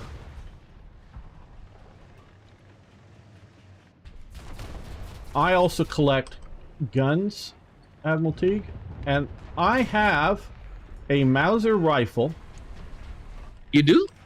Well, I have several, yeah, but I have a Mauser rifle that has, you know, it's a Kar 98K, the standard German rifle of World War II, has all the Waffenamp stamps, the German, you know, military acceptance stamps, and it has Hebrew stamps on it, and it's in 308. So it is a rifle that was made by the Third Reich, gets imported to Israel at some point, and originally they used them in 8mm Mauser or 7.92, whatever you want to call it. Let's see if I can skim it right over. Oh, no. Well, I got one of his loader, but not his gunner. And he's on fire. And then later is upgrade or set up for reserve use. It is the Israelis rechamber it over to 308, then, you know, the NATO caliber. So it has a very interesting personal history of serving, if you will, both sides of, I don't know what you want to call it, the pro and anti-Jewish wars or however, but it's a very interesting collector's piece that it was very identifying because it has the Hebrew markings. It's in 308. It has the Waffen amps with the swastikas on it that the Israelis never defaced in their ownership of it. So it's just, yeah. The Car 98K. Oh yeah, and so so this because they were originally getting the guns even pre-independence, fighting for the independence with the Mausers of various types, and then they held on to this thing long enough so that they adopted 308 as their caliber, for their main guns, but these would be for reserve, militia, kibbutz armaments or whatever, and just having some rifles and wanting it the standard caliber. So just its history through its use fascinates me. I used to work. Ended up in America, did it? Ended up in America, and I got it because I used to work in the firearms industry in multiple jobs, but one of them was at a gun store, and a guy wanted a modern deer rifle, and he had this gun. So I ended up buying the rifle off of him so he could buy a more modern synthetic stock, get a scope on it type deer rifle that would suit his needs, and I got a nice collector's piece. One of a bunch of different guns, but yeah. So I love history. I mean, I love shooting just guns for, go bang, go, good things go bang is fun to shoot. Yes, love it for that too, but also love the historical connections as well.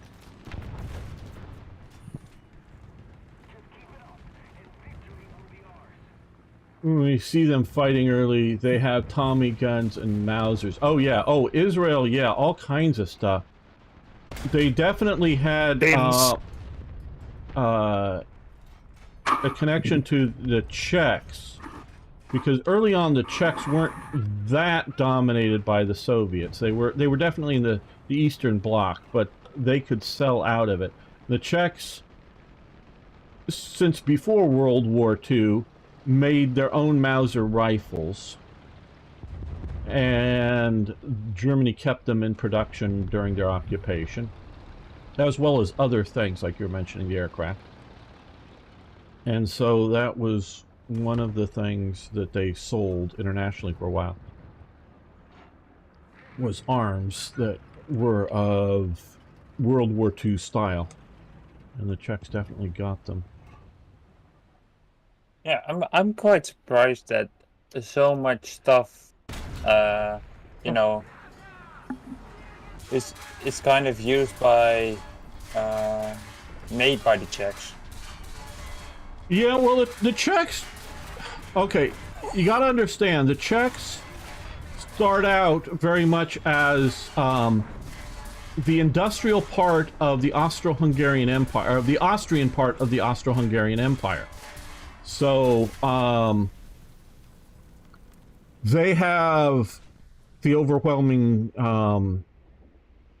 armaments manufacturing capability when the Austro-Hungarian Empire falls apart. So Austria basically has done. Germany, the German Empire has a lot.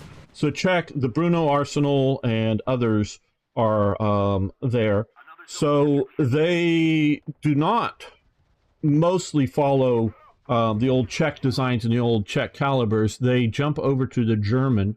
Both the Poles and the Czechs adopt the German caliber of World War I, which is also the caliber of World War II, and make copies, clones, whatever you want to call them, of the Mauser rifles, which is very handy when the Germans occupy them and take over. They collect up all the captured weapons and the machinery to make them, and continue using them, and eventually move them over to the standardized versions of the German rifles, but continue to use the earlier ones as production. Czechs have a lot of engineering knowledge in there.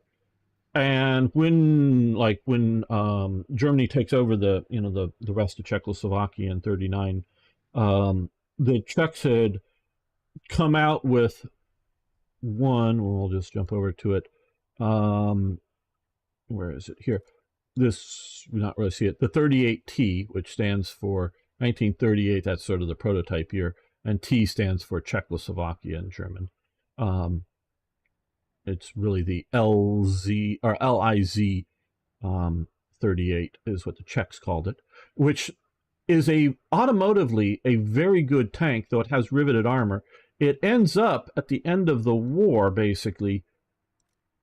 This has the same engine, the same wheel configuration, the same transmission. It's just now welded armor, 75 millimeter gun. It's known as the Hetzer.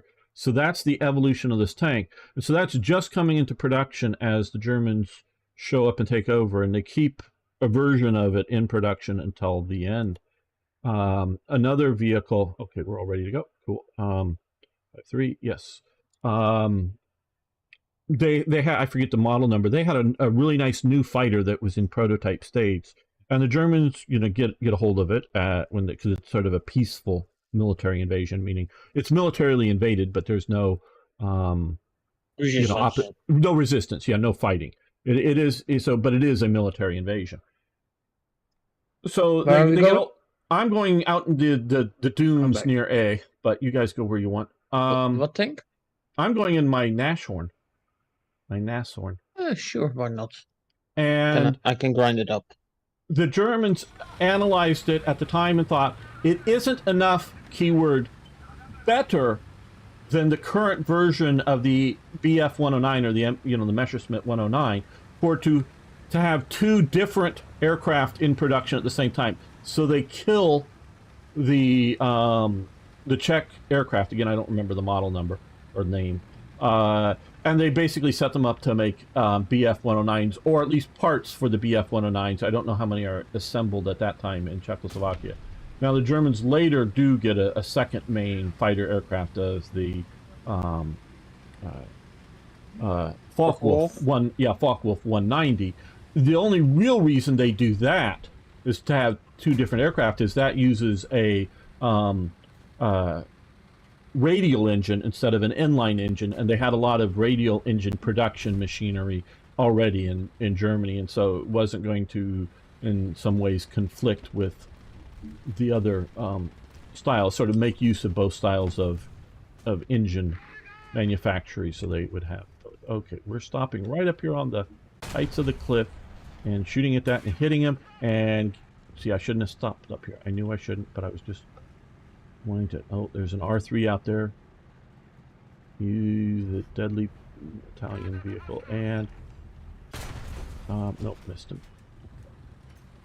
Yeah, well, no, 190 FW 190. 109 is the Focke-Wulf. Yeah, the 109 is the Messerschmitt, which originally known as BF 109, then later ME 109. And so those two use different engines or different manufacturing processes for their different engines, as opposed to just different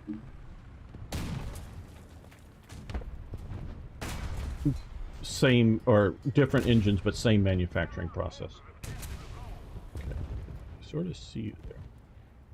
And so they end up with the Focke-Wulf and the Messerschmitt. Okay, you're gonna peek out. You're gonna peek out. And oh, still short. Okay, he's way out there. I know I could range find, but what? Okay, reload, because most of my crew's dead, so we're having slow time at reloading, and I'm backing up a little bit, get behind the dune here a little bit more.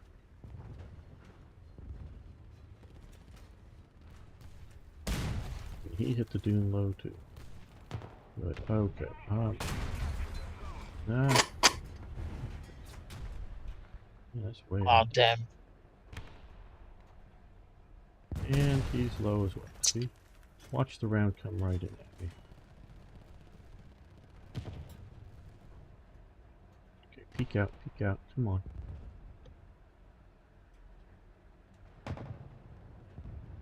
Peek out. Gotcha! Hey, Well amazing, done. how you doing? Oh, I love the Hummel. Hummel's a cool artillery place. Yeah.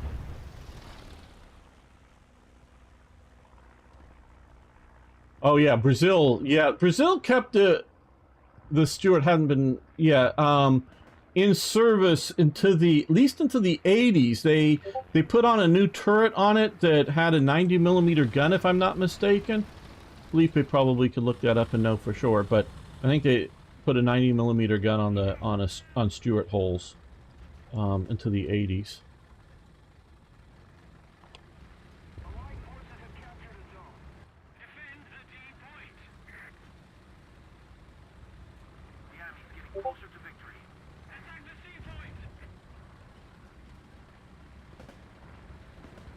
Oh, another tank over there, I know.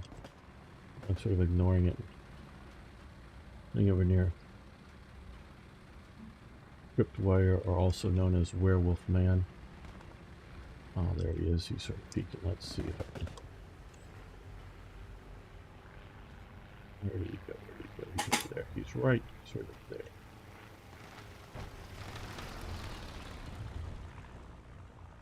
No good shot. Okay.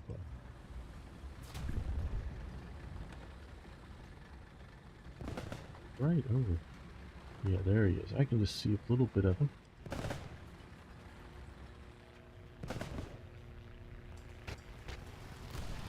Not behind the bushes from you. I don't want to shoot. Oh, and airplane.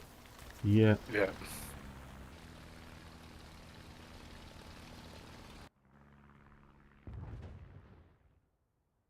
Hmm.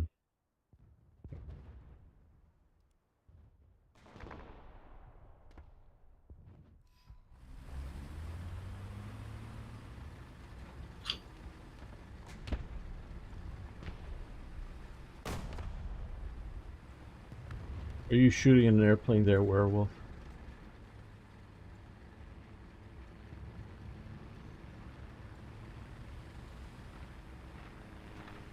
No. Well, you know what that means, Arno. AA time. Yep. You get to shoot down all them flying things. You know what that means? Fish. You get the joke. No, I don't actually, but No, I meant fun. It's still funny even if you don't get it. Yes. Fish. Fish. oh, okay. In Eric's modeling corner. All right.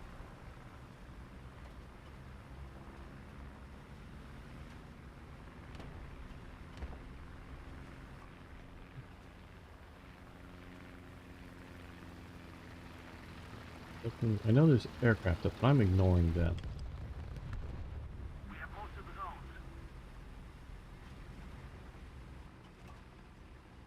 Okay, that looks like a dead PT-76. Another dead thing. Ah, that's something alive. That's what killed Arno right there. And let's...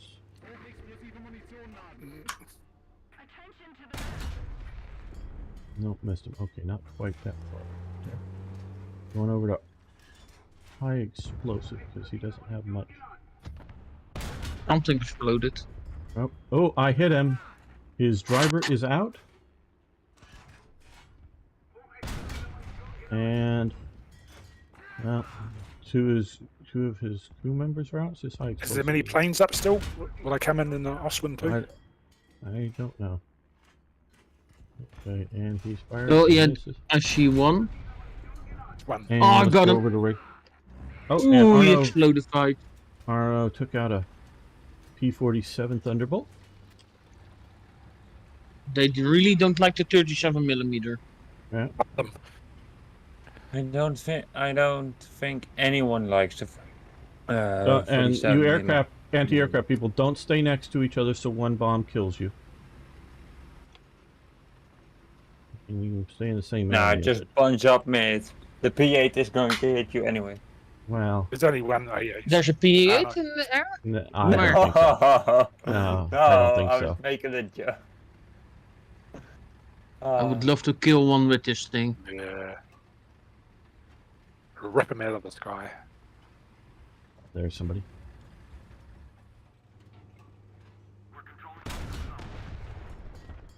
Okay. Ooh, got your turret. There's 2 of them now out there. He's short. Okay, and let's see if I can get the other one. Nope, he got me first. Okay. Mac him. Yeah, yeah. Crypt Warrior's on target there. Oh, he's moved. Okay. I injured him down to 2, but I got 1. Yeah, I see him right there. I don't have scouting. Oh, you got him, or somebody got him.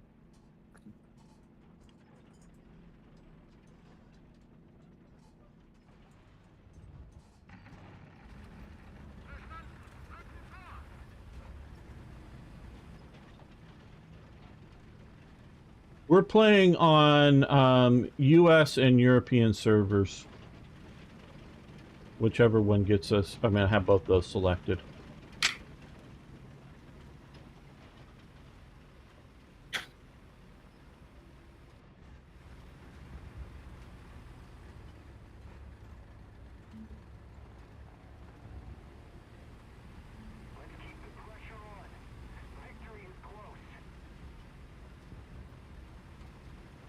Please no air, please no air, please no air. Oh, it ignored me. Admittedly, most of us are in Europe, but 2 of us here are in the United States, so we sort of split the difference when it comes to which servers. And one is going to all the way to the Pacific. Or no, not in New Zealand at least, I think. Well, No, yeah, well, I'm still not. he's Strong. going to be Christmas, going. Christmas Yeah. time. Yeah. Oh yeah, Christmas time, Yeah, so yeah. like in 2 months. Forever. Yeah. Well, now that's Strong arm, what's the tank? It's I don't know. It looks like it's something American. Sherman. Right there. All right. I've heard enough I see Russian him tanks. Where the f There's an Israeli Sherman out there for sure. I see. Turn. Yeah. He went off to the left more, probably Yeah, somewhere. I see this guy here. Oh, he stopped. Nice, thank you. There's 2 of them. Got just hit 1. He's tracked his driver gunner out, and somebody got him. Be aware there might be another one. misidentification. Where the fuck is this tank? Oh, hello. Walter Bolt, M41. Yeah. Oh, there's your fuel tank and your radiator. There we go. We won. Yay.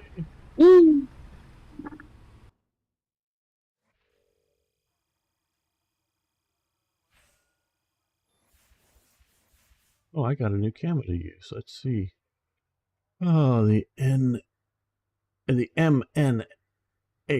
Well, we don't need that right now.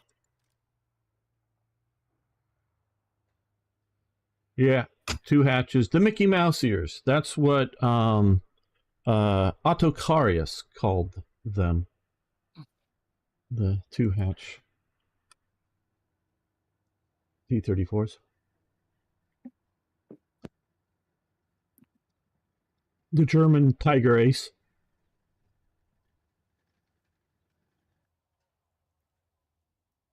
Come on.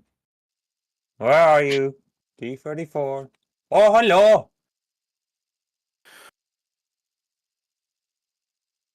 Finally. What's Got the in. plan here? I'm going south of C and then around that area. Okay. There is normally a massive traffic jam up north, so I like it. And as you can tell, I like playing long open ranges best. I know a lot of you And guys I like hate that. Yeah, and a lot of you guys like playing enclosed town battles. I mean, they're good too, but I like these. It counts more for reaction time and long distance. I don't really mind long distance, but it's just you can get shot from anywhere. So behind multiple bushes, which the opponent can see you, but you can't see the opponent, which I hate. You can get Yeah, sniped at any time, even if you do. You could be engaged in close combat and someone could snipe you from anywhere. Yeah, Yeah, but that's more fair because that okay. I get target identification is an issue, but one of the things I love is the history, and this type of field that we're in right now is where more tank battles ever took place than in city combat. There are almost zero tank combat, you know, tank on tank in cities. Sure, there were tanks in cities, often blasting at buildings that infantry were in. You know, I mean, it was that kind of thing, fire support. But tank battles happened out here, and so this is the most realistic. M18? Yeah, okay, good. Okay, let's see if I can... You brought Steve being deceiving us instead of risking things. I missed. I shot at him, but I missed. Okay. And unfortunately... Okay. He got, I don't understand that. I shot the side of an M18 and it did nothing. Absolutely nothing. Yeah. He has no armor. And that was a straight-on shot. That made no sense, game. Yeah, I don't know what to say. I'm not saying you're wrong at all. You're probably right that it should have penetrated it. And I definitely get the idea of identifying targets and being shot at from, you know, unsuspecting positions is a pain in the ass. I sort of know where the enemy is right now, but I haven't got a good shot at him. See, I don't really want to expose my position by shooting. I don't think they've spotted me yet. I think there's two of them. At least one's bouncing around out here. Another one. See, like there's a machine gun firing from here. Tells me where he is. If I can come up here and get a good shot, and if it's an M18, my frontal armor might be able to take that shot. No damage. Might. Depends on where he hits. Yep. There we go. See, that's a T-34, and that's an M18 looking my way. I'll take the M18. Oh, got his gun barrel. Okay, so his gun barrel's out. He can't hurt me at the moment, and that looks like a T-34. Where did it go? Keep him moving? Yeah, well, there's something. There we go. Oh, that was the M18. Okay. Ah, in front of me. Okay, T-34-85. Again, 85mm gun against this. Isn't it so good? Not sprung on.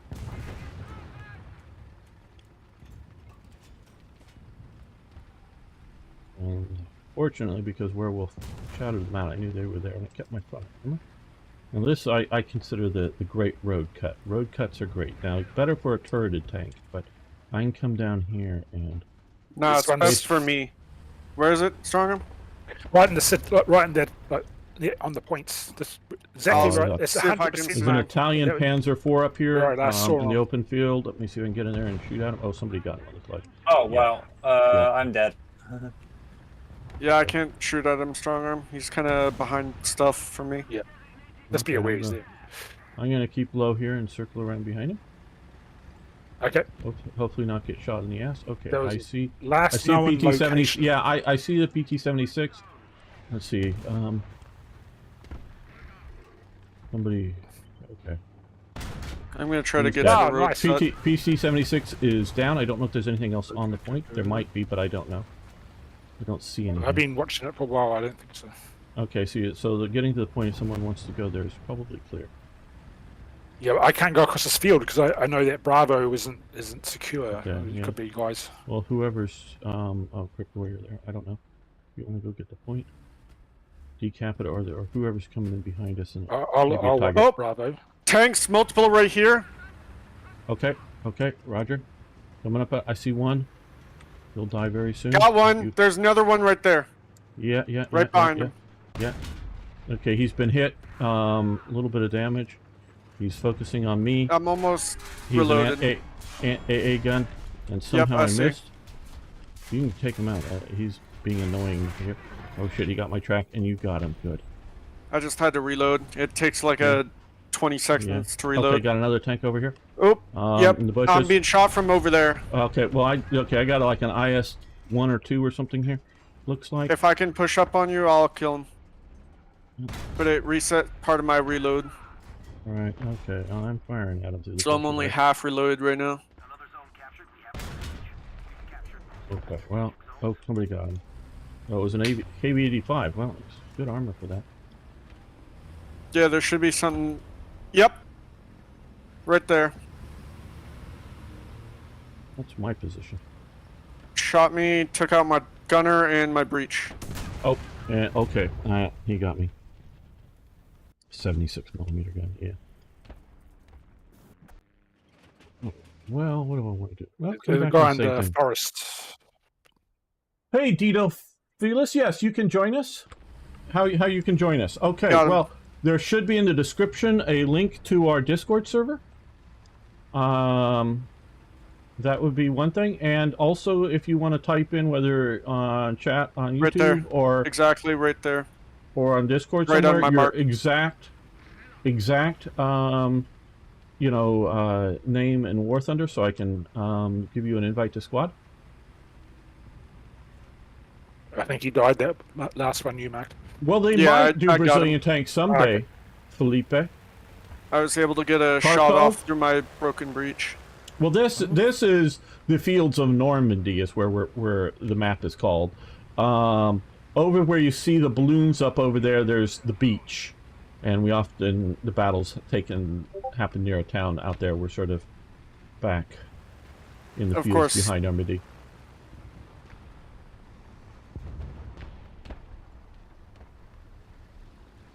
Yes, you get bombed.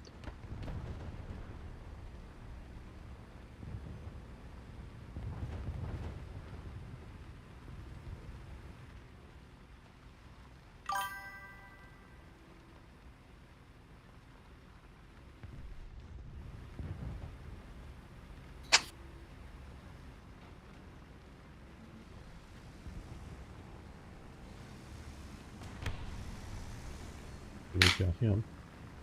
Okay, I think that was the thing that killed me. I think.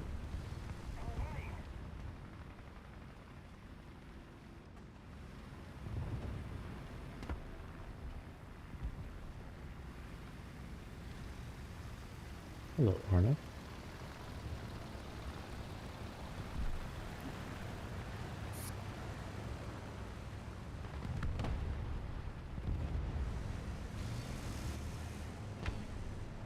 Okay, there we go. Long-barreled 76, yes. Thank you, Arno. And dead. French, it looked like. Yes, SA-50.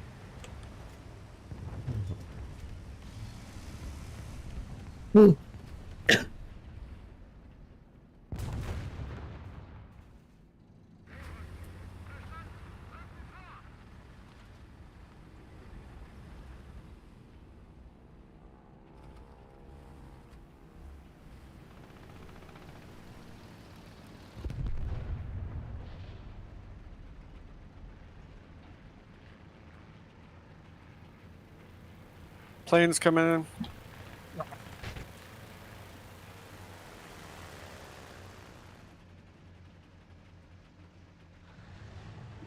Okay, you strong arm. I got Chinese aimbotted from the other side of the map through about 2 thickets of trees. That's what I mean. They're having a little bit of problem with that. They posted about it, and they're working on some solutions for it. With some aimbots, though it hasn't gotten horrendous as a problem. I mean, it's not good when it happens, but... And I'm not sure whether it's an aimbot or a just, you know, see through walls and obstacles and just shoot. I'm not sure. I just don't know enough. But it very well could be an aimbot. I don't think it's an... No, it's an incredible I think more it's an aimbot than a wall hack. Oh, yeah, yeah, I don't know. I think the... I don't know myself, but I think there should be... what's it called? Wall hacks that also know at which ranges it can penetrate. Right. But he shot me from B6 and I was in E6. Yeah. B6 to E6. Now, once in a while, I do make shots like that, and I tell you quite honestly, I don't... And there's your PE8. Boom. He could have seen me in a clearing and then just predicted my speed and then, he's there as I move through. But he did shoot through 2 or 3. He's dead. He wasn't shooting you from an aim, but I could see where he shot you from. He's just a pretty good shot. Yesterday I plucked an aircraft at long range out of the air with my Ostwind, and I was surprised I did it. He was flying away from me. Sometimes people are just, you know, lucky, if you will, or, you know. Or just I know. I also make sometimes like shot that I don't even know how I did it, but you know, that's always a little bit of contention. Okay, I will invite you in our next mission. That means Arno gets to take a break. We let new people have at least a mission or two here. Sure. I am in already a mission, but no. We're gonna bring in Dino Phyllis. Okay. I thought you meant. We will yawn in a bit, but we got somebody totally new here. So I know. Okay, we're removing Arno, and I will search for that. Okay.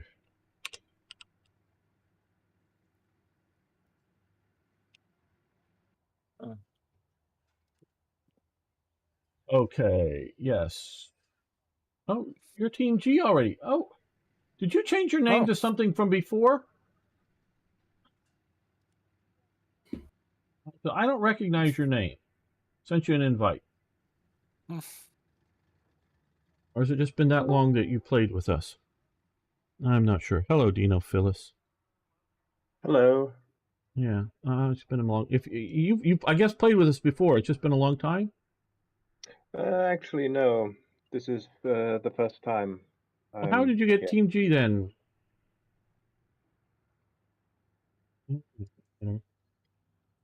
Okay, we are right now at 5-3. If you want to join.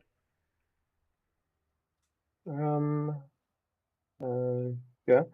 You'd need to, I believe, add me to that squad. I sent you a squad invite.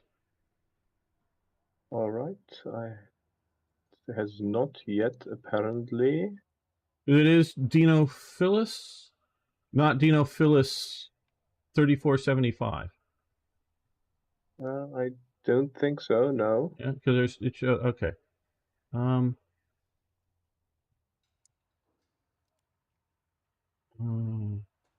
Let's go. Okay, I'm going to revoke the invite. Let's send the invite again. There we go. There it is. There we go. Thank you very much. Sure. Okay. Well, let's go. Alrighty.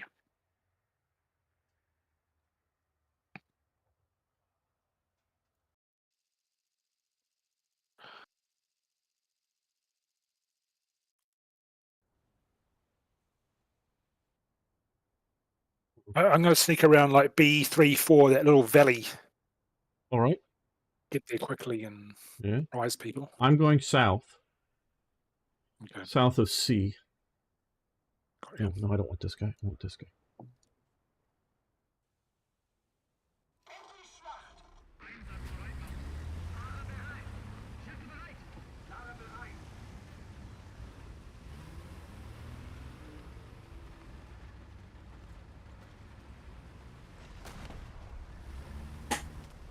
Oh. Well, the morning commute's bad today. Yeah. Traffic. Yeah. Yes, not all, but some of why I pick where I go is not that I want to be alone, but I also don't want to be right in the middle of traffic central. Yeah. Yeah, that is a good way to be killed. And you live in LA. You elect to live in LA. Yes. Well, I'm considering moving to the desert. It's one big motorway then. And yes, I have spent enough of my life on the 405 freeway that I could never want to be on one of these things here in LA again. But yeah. 97 lane motorways. And some of my life I was spending in rush hour traffic to and from work on the 405 freeway. I mostly time my travel now not during those hectic times. Is traffic bad though? Because there's good road network. Like, is there tailbacks and all that kind of stuff? Is there? I'm not sure what a tailback is, but generally it's pretty good. Going through LA though, actual Los Angeles area, those freeways get jammed up all to hell routinely, and not just because when there's an accident or something. I mean, and I've never had to face that. I've been to LA, sort of downtown convention center, whatever you want to call that area, a lot in my life, but never had to work there and go there daily. Like I say, I live, in the sort of LA, Orange County regions, and in different, cities with different names. A lot of times I've not had to go on a freeway to get to and from work. So, that's good. Do you love the Jagdpanzer? Oh, I love the Jagdpanzer 4. The Jagdpanzer 4 is a great vehicle. Amazing. He's a little Jack Panzer fanboy. We all are. See, I see shots. No, well, I'm not. What? There's a guy. I don't Okay. love it, but I do, know why it's so popular. But I'm There not we go. Boom. I don't know what my favorite. Right. Profile is. Okay. Chinese or something. AA gun. Strong arm, you say anything over there? Oh, I scouted one. I scouted one and he an died. M18 gun. No, not right now. No. I think I did see some movement there earlier though. There's an M18 near my old Let's see if we position, can and- push up a there's little bunch of further. enemy over there. Nah, that's a bad idea. I'll cover you. You push up and I'll cover you if you like. Well, like Yeah. I'm going further this way, further to the right. That's right. I'm in a good spot. All right. Because the last time I listened to you about moving up, we got surrounded on 3 sides and blown into smithereens. Oh, I got hit. Oh. My breach is out. Yep, something over there. I saw the smoke. Okay. Long arm wants to hang back and snipe. Okay, that's his temperament. It's not really. It's a good bit because I always Old like a man routine. I come sense here and you coming can back. like flick. Guys don't expect Yeah. you to be in this little valley. They expect No, you to be in the hill. Being in an unexpected position is one of the major keys to success in this game. Yeah. Oh, that it's right is- there. It's the ALC-44. You Like can all either those scout 'em. vehicles got. I can't scout right now because I'm waiting for it to reload, but it's right Okay, I there. see him. He's scouted. I'll drop I artillery shouldn't on him. even bother doing that. Oh, he's way back there. Okay. Yeah. Credited as gunner, commander. See if I can take a Those have shot. been killed. Okay. Now get in the shade of the tree, so we're nice and cool here. Really, so they don't see us so easily. For that aircraft flying around. This is my secret Well. position. Okay, we're gonna push up because we don't have good Cats line don't of tell sight. anyone. Keep it secret. Oh yeah, not like you're on stream with everybody. Hey, look, Secrets Mom. out. I'm on YouTube and Twitch. Yeah, Rumble, kick, blah blah Yeah, blah everyone. blah blah blah. yeah. Blah blah blah. You guys know I'm the a routine. famous person, even though I'm Idiots. There, I see you moving. See movement catches the eye. Yeah, Oh, it hit me right there. You he's son the of one a that killed bitch. me before. Eye for an eye. There's another guy behind that rock right over there. Careful, Dino fellas. There's a ALC-44 up there. I'll He's flank right around there. there. Oh, I'll- I I'll see move up you. and- Oh, let's get behind. He's behind this rock for me. Okay, let's. Classic There he infantry is. maneuver leapfrog. Yep. It is. There we go. Another one down. Cover and This guy maneuver. doesn't have good armor, Yeah, but yeah, it, yeah. it does He have is a great right there. killing gun. Okay. He is too. Yep. Scouted. Already scouted. Okay. Damn it. See, Aim I- for I his won't- turret. You're I not won't going to pin pin him. the I front won't of his pin him. armor. Yeah. I might get try and get behind I him. need to get the house between me and him first. Alright, that was an M82, I believe. No, T25.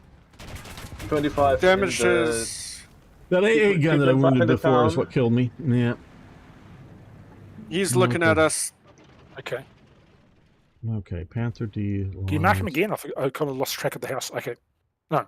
Is it there? He's No. watching me, so I wouldn't push Okay. out. Okay, can't quite see him from here. I'm Can just you under. squad mark the house again? Just. Okay. We really need some air cover. Yeah. Can you squad You mark it mean again? some air power? We kicked our Where anti-air is, guy out where to is get the you in. Luftwaffe when we need it? Yeah. He's looking out towards of you. Be view. careful. Careful. Okay. The I'm gonna see if I Luftwaffe can is push up out and of get a shot. fuel. There's an IS something there. Fuck.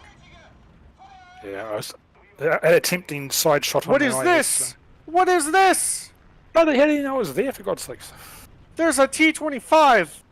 Yeah. I told you there was a T-25. That's the guy that killed me.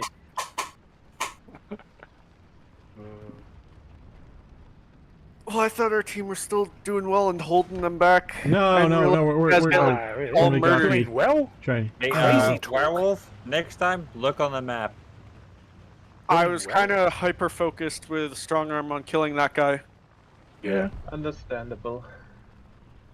I don't know how Understandable, he have a like nice day. suddenly like realized I was flank coming behind him like, in the heat of battle. It has a sixth sense. Crew of cats. You know, I watched. What the, are you referring to, Strong? Us, He- the he's The guy was rambling. engaging to his front, and then I just sneaked up behind him, and his Oh cannon shit! barrels pointed right at me, like, inexplicably. We've been. Well, it could Alright, be we've been hearing already you. taken. you got the one that yeah, got there- you. It's kind of noisy. Yeah, maybe, but yeah. Well, there's people. Trust Are me, there Eric. still enemy- Eric is great at that. I'm not. Yeah. There's Are there just. still enemy aircraft? I'm better now, T-25 right but there. Okay, well, I can't see over there. T-25.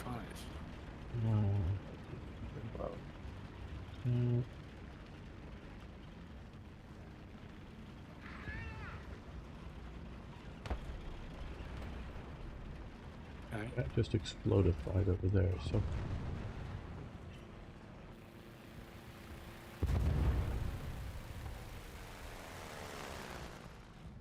Let's see if I can help you repair.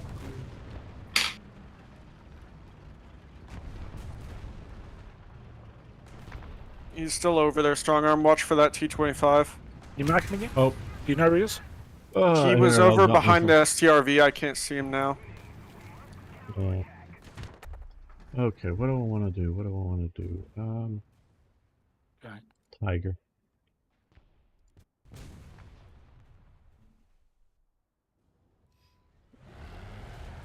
Hey, gamer, have you ever worked with munition development? You mean projectiles? No, not really. Yeah. No, Like not really. a new bullet or something. No. Mostly it was firearms imports into the U.S. when it was my small business.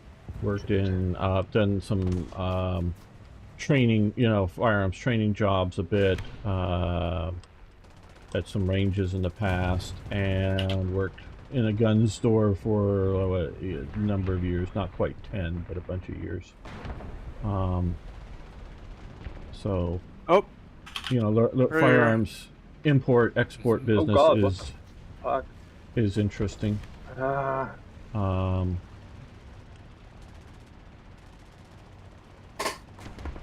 You learn a lot doing that. how'd that ricochet? What? And that was before the ATF got crazy like it is today, and I know. really anti-gun. That's partly because they started to under some of the Clinton and later Clinton era, and that's why I gave up my gun license back then. Boom, you died. Oh. Right through your gun port. You know you were a jumbo. So yeah, I Got the T-25. Good. my Rank does not matter.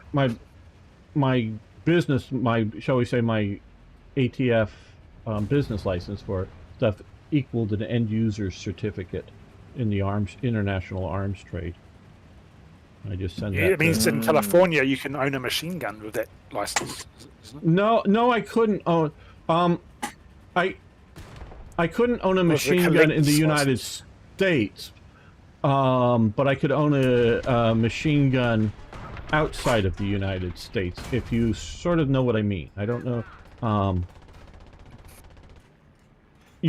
I needed to get another license to sell machine guns or destructive devices. I mean, it's in the U.S., but I could buy a machine gun, a tank, anything short of nuclear, chemical, or biological weapons. I could buy. I was gonna say anyone can buy a tank. Yeah, but I could buy a tank that functioned and buy ammo for the tank, and I could bring it into a bonded warehouse here into the U.S. to then like sell it to a third part, another nation or something, or render it, like if I bought a bunch of machine guns, if I wanted to render them into non-functioning weapons, and then sell those as non-functioning, like things like some companies do, I could do that, because that's then officially bringing it into the U.S. and not just in a a bonded international warehouse in the United States, if physically here, but not legally here, if you know what I mean. So what I dealt with was, because one of the main things I was dealing with were L1A1s, which are the British FALs. They had the internal parts for the machine gun. Well, I was buying both Argentinian and Brazilian receivers that weren't cut for those parts, and I was putting those two together to make civilian legal versions of the gun that would only be semi-auto only and not have the ability to go select fire. So, I dealt with it that way. And so I thought there's some states you can just literally own a machine. Okay, yes. Nevada, Arizona have absolutely no regulations when it comes to machine guns. But you still have to do the federal regulations. So you still have to get the federal tax stamp or be a federal machine gun dealer or whatever. There's a bunch of that kind of stuff. So in California, you can get that machine gun dealer. It's like $200 a year or something. In California, you have to actively be selling that model of gun. So you've got to, before you can get involved in this, and yes, there are a few exceptions for a few Hollywood companies, and some of their guns are guns, but they've been adapted to blank fire only, but they're still guns, and they're still machine guns that you see. There's a few companies like that. There are a few exceptions. But basically, and this was back in the 80s, one guy got in trouble, is that he was connected enough to have a police department say, yes, we want to buy, I don't know what they were, Uzis or something from them. So he was a legitimate gun dealer for machine guns to like police departments, security companies that could be licensed to have them. But the California Department of Justice had a shit fit when they found out that he also had a collection of Thompson submachine guns. And of course, he was never selling. And I don't know how many he had, 4 or 5 or something like that. And he was never selling them. So he was not an active dealer of Thompson submachine guns. So he had to get rid of those guns. And I don't know what happened to them. He could have just simply taken them out of the state and still owned them somehow in another state. There's ways to do that. I know that there's been several different ranges / firearms dealerships that will allow foreigners to buy guns semi-officially, like a machine gun, but it's really just the range, or it's a machine gun dealer, but it's a range gun shop combo that actually owns them. So high rollers from various countries in the world will buy some gun, and it will spend its life in a locker, at least life of their ownership, in a locker at a gun range, and whenever they fly in on their private jets or whatever, they can pop out and go shoot a machine gun and show off to their friends. So it's really sort of kind of the dealer continues to own them there. because they're not a U.S. resident, let alone a citizen. Though foreigners can own guns, though I don't know if they're going to give them a machine gun license. But they can own regular firearms if they meet certain residency requirements. You know, have you paid your taxes and such? Yeah, well, yeah, but it's all, but there's various registry, and I can't readily reel them off of the top of my head right now. But Yeah. but actually getting like a machine gun license is a bit more difficult. So yeah. What so about? like, yeah. Yeah. Continue. So if you live in Arizona or Nevada, yeah, it's just you pay the federal tax stamp, which is approximately, I think it's $300 a year. That's what it used to be. I'm not absolutely sure right now. You gotta keep renewing your tax stamp on it, and you can own a machine gun. And it's not that, but it could take up to like a year to get approved, and it's a lot of hassle and paperwork and whatnot. But you can do that, but not in California functionally. Well, what about third-generation immigrants? What do you mean? Oh, Nice. Don't know. that That guy got me again. I think I also said it wrong. Shit. Heads of foreigners who are born in America.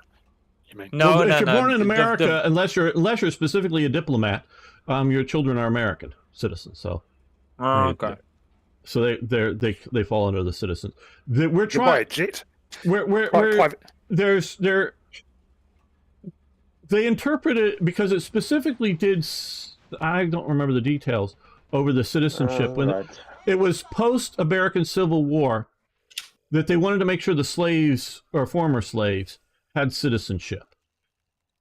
And it's sort of vague the way they worded the law, but it definitely was meant to exclude like children of diplomats. But whether it should include, it currently is considered to include foreigners here that are born, they're people that are born here, no matter what their parentage is, other than diplomats, get to become citizens. They're rethinking that interpretation, or at least some people are rethinking that interpretation, so that you must be there. Okay, Felipe. Yeah. I hope you feel better. Have a good night's sleep. I definitely think illegal parents that are not here legally, that don't have, or parents here who don't have residency. So even if you're a tourist here, because we have people coming in, and had been back in the early 2000s, a big fad for, I don't know if fad's the right term, but a lot of Chinese women coming from obviously China here, while heavily pregnant, spending like 6-8 weeks here, having the child here, getting it documented that yes, it was born here and whatnot, so that they're now citizens, and then flying back to China so that their children would have American citizenship as well as Chinese citizenship. Whether the Chinese government would recognize that, they don't seem to want to recognize their citizens can be, or any ethnic Chinese can be non-Chinese citizens. Yeah, I don't think that is correct. I would allow legal residents, not just legally here, but somebody who has residency, permanent residency status, meaning not here as a temporary worker, not here as a tourist, and definitely not here as an illegal alien, to have their children automatically become U.S. citizens. I think there should be a little more control over that. The idea that, I'm comfortable with the idea that if we said, okay, basically person X is going to spend the rest of their life here, or potentially can, because we've given them permanent residency status, maybe with the idea that they're intending to become a U.S. citizen at some point, whether they follow through on that or not. But then, yes, their children, I would agree, should be considered American citizens. But if they're just here temporarily or just here illegally, no, I'm not. Sorry. That was here as well. In 2004, around then, they had a referendum on that. 80%. You could just be born here, no matter how long the parents spent.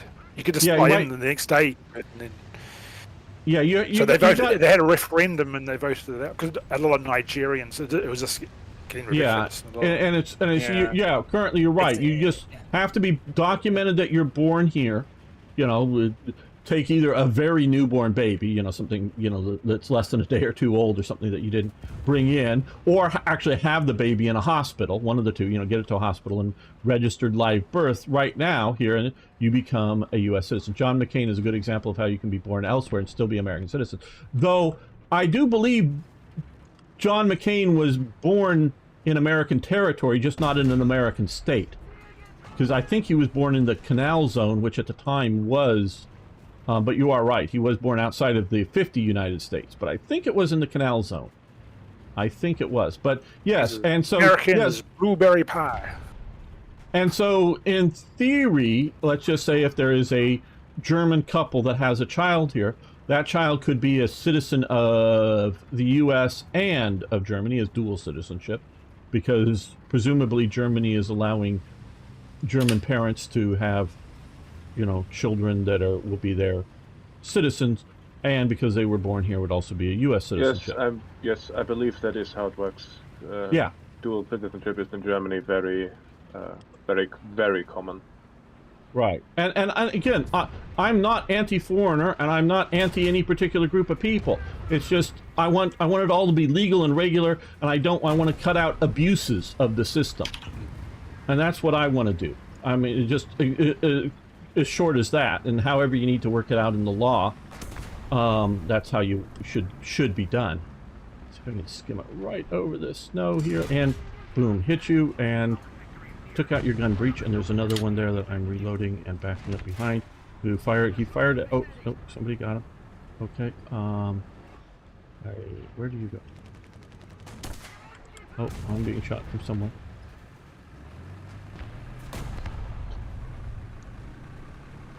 I believe that's because Vegas, yeah, the Constitution, that technically no founding father technically born in the United States. Yes, you're absolutely right. No founding father was born in the United States of America, obviously, because it was still a British colony then. Yeah, born in a Panamanian hospital. Yeah. Yeah, no, yeah. Oh, so it was a Panamanian hospital. I thought it was in a U.S. hospital in a canal zone. But yeah, if you know careful that, then on your gamer on your left. Yeah, I see somebody. Yeah, I can't move right now. I'm tracked, or well, I'm dead. The two American parents have, yeah, Romney, yeah, but yeah, and so that, because in our Constitution it does say you have to be a natural-born American citizen to be president. I'm not exactly sure how they did the original. Because I think George Washington is not the first president. He is the first president of the United States under our current Constitution. There were presidents prior to it because, what is it,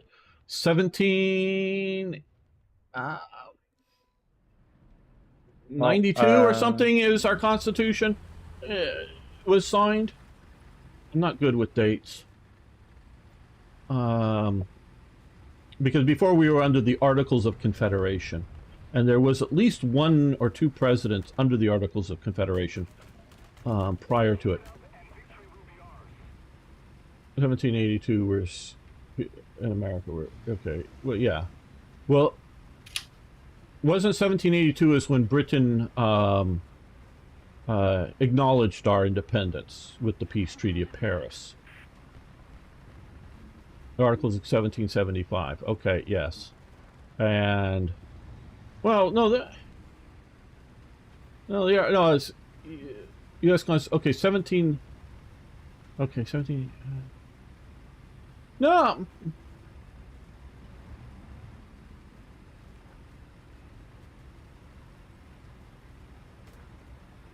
I don't remember here.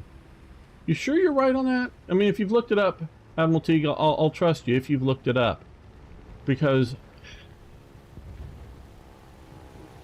Bill of Rights 1787. Okay. Why am I 10 years off then? Because obviously 1776 is when we declared our independence. Wasn't the Battle of Yorktown in 1781?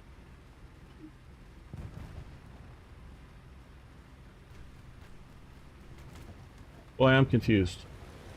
Maybe if you know, when was the Whiskey Rebellion? You know, George Washington as a general going and doing all that. Yeah, okay, yeah, I think it's 1792. Because 1781, I believe, is the battle. I mean, we were still at war then. Oh, well, yeah, well, we start fighting earlier, yes. But I'm talking, you know, Declaration of Independence. And yes, somebody got my transmission right out there, and I can't. Well, let's pop some smoke. How did you shoot a plane down? It takes quite a while for the British to get out of, evacuate New York. Whiskey Rebellion. Yeah, no, I think it's 1792 is the current constitution. Whiskey Rebellion. Coolest rebellion ever. Whiskey. It was over tax stamps and whatnot. Oh, was it? On the whiskey, yeah, over paying tax on it, if I remember. That's correctly. fair enough. Yeah. They should have one of those now. Income tax revolution. Hello, Kay Bismarck. How you doing? Super good at American history. Well, good. Good to have you here. I don't know why a Bismarck would be good at American history, but good for you, if you are. Maybe it's the American town. Oh, maybe it's the German battleship. Gotcha. Yes, there are multiple towns with named Bismarck. If you tell me what state it's in, I'll be impressed. I don't know. No idea. I think it's the capital of one of the American states, but other really? than that, But Cam, I don't know all the capitals right offhand. One of the northern states, I believe. I remember because I was really confused was why when I first learned that in school, just by looking on a map, because my first thought was, why is an American state's capital named after our old chancellor? Yeah. Well, I don't think it's not named after him, or the battleship. It's I think Bismarck, North Dakota. I bet you it's Bismarck. Yeah. Okay. Okay. So it ratified in 1789. Okay. Good. Yeah. That's or Nebraska. Okay. Could be Bismarck. Nebraska. I think it's North Dakota. Yes, it is North Dakota. That just rings. Okay. So yeah, Bismarck, North Dakota. That rings the right bell for me. We have an IS-2 on Bravo. All right, I'm out of here.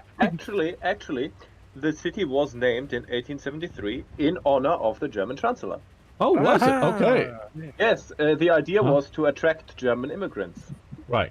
Yeah, well, we've had German immigrants for a long time. It's a good mistake. Yeah, but we could attract them to the middle of nowhere. It is the middle of nowhere. It was a bad mistake for the German immigrants, those who still spoke German during World War One. Yeah, that didn't go good. But we've had Germans here since before independence. We called them Dutch because we misunderstood them when they said, who are you? We're Deutsch, and the American just, oh, you're Dutch, Yeah, I heard that once. Disgusting. So that's why they're called the Pennsylvania Dutch. But they were, and when the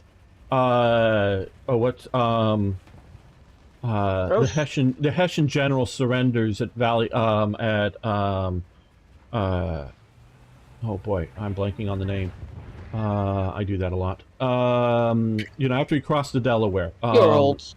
I've always done this, but I am old. When the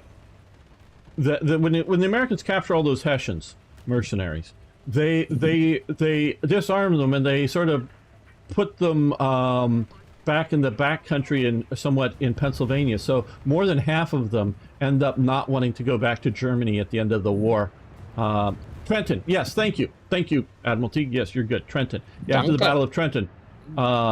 So that because it's almost a bloodless victory. I mean, there's just a few wounded Americans and a very few dead Germans at that battle.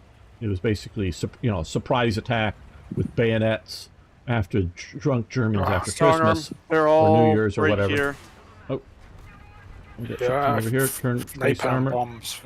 Where? Oh, I see you over there. I see the one moved away, and you just shot my track. Nice. See if I can. They're all right where? Yeah, gamer, you basically just need to go right. I can't move at the moment. He was a colonel. Okay, we lose one guy to cold. Okay, yes, but in combat it was like none, and like a couple of wounded. The Hessians, yeah, gave up. Yeah, and so they they march them all out unarmed, and they disperse them, probably quarter them on people, which we can't undo under our constitution, but disperse them out, and a lot of them thought living in America was better than going back to Hesse in Germany they at were that point. basically just sold by the local duke, Yeah, more or less. yes. They were rented out as mercenaries. So and life was good in America, and probably they found some, women and whatnot, and decided They just got to fat. stay. So American woman. so it's we've had Germans since prior to our founding as independence.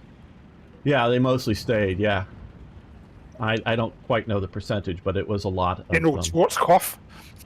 Yeah. We have, whether Patton or Eisenhower or Admiral Nimitz. Those are all The Irish Germans. and the Germans. Yeah, Admiral Nimitz grew up in a Texas German community that goes back to prior, and his family, German family, prior to the American Civil War down in Texas, and they still spoke German, and he grew up speaking German in his household. I believe there are Admiral still Nimitz some did. German speakers, especially in Texas. There's an yes. IS-2 right at the base.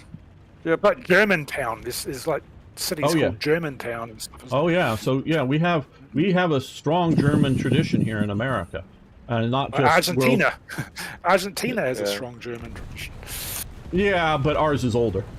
Okay. Strong arm, did you get the ARL-44 to the I right? did indeed. Yes. Technically, Venezuela 80% should have the oldest German tradition. How old? Drink?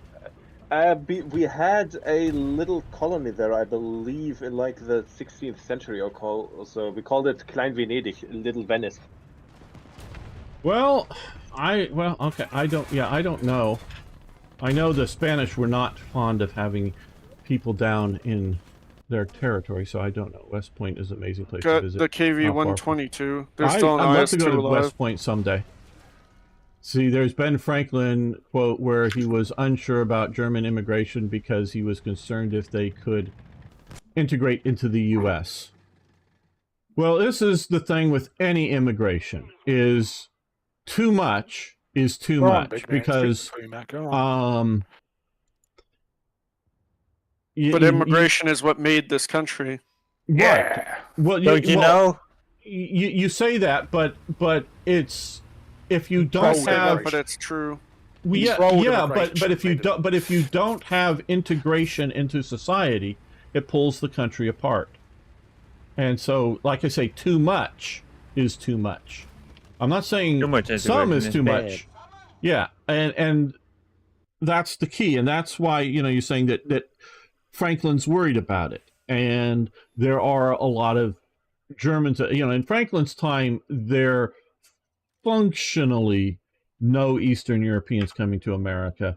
No real. I'm not saying zero, but as a percentage of the population, it's basically zero. It's really Western Europeans that are coming in.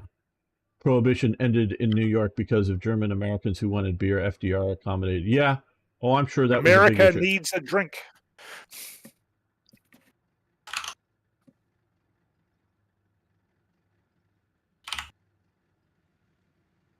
You can get it's good German restaurants in that.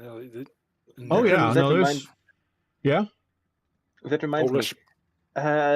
That's just like something probably apocryphal I've heard once. But do you know if there's any truth to the weird story that the United States for a short time thought about inviting Frederick the Great's brother as king? Where are we going? Sorry, just interrupted. Where are we going? Top of bottom. I'm going to south. I'm going south Bottom, towards the bottom okay. of the map. No, I do not believe that that was ever. I'm not saying that there wasn't some person that suggested something like that, but that would not have been the case. There are rumors that Bonnie Prince Charlie was again offered by a select few people the crown of America. I don't think it was a widely popular idea with the people back then. But that's from looking into it with a few people years ago. There is certain evidence that was, again, I'm not saying it was a majority position. I'm saying people that would be, generally speaking, in the class of founding fathers, 2 or 3 of them, traveled to Rome or Florence at the time, wherever he was staying at the time down in Italy, and offered, well, hey, we would support you coming to try to take the crown. I don't know that it would have been an overly popular thing. I'm not suggesting that. I'm just saying all those closed religious communities. A lot of them are German too. Hutterites and all them, and Amish. They're all German as well, aren't they? Yeah, there's a lot of German connections there too. But they still teach old German to the kids in school.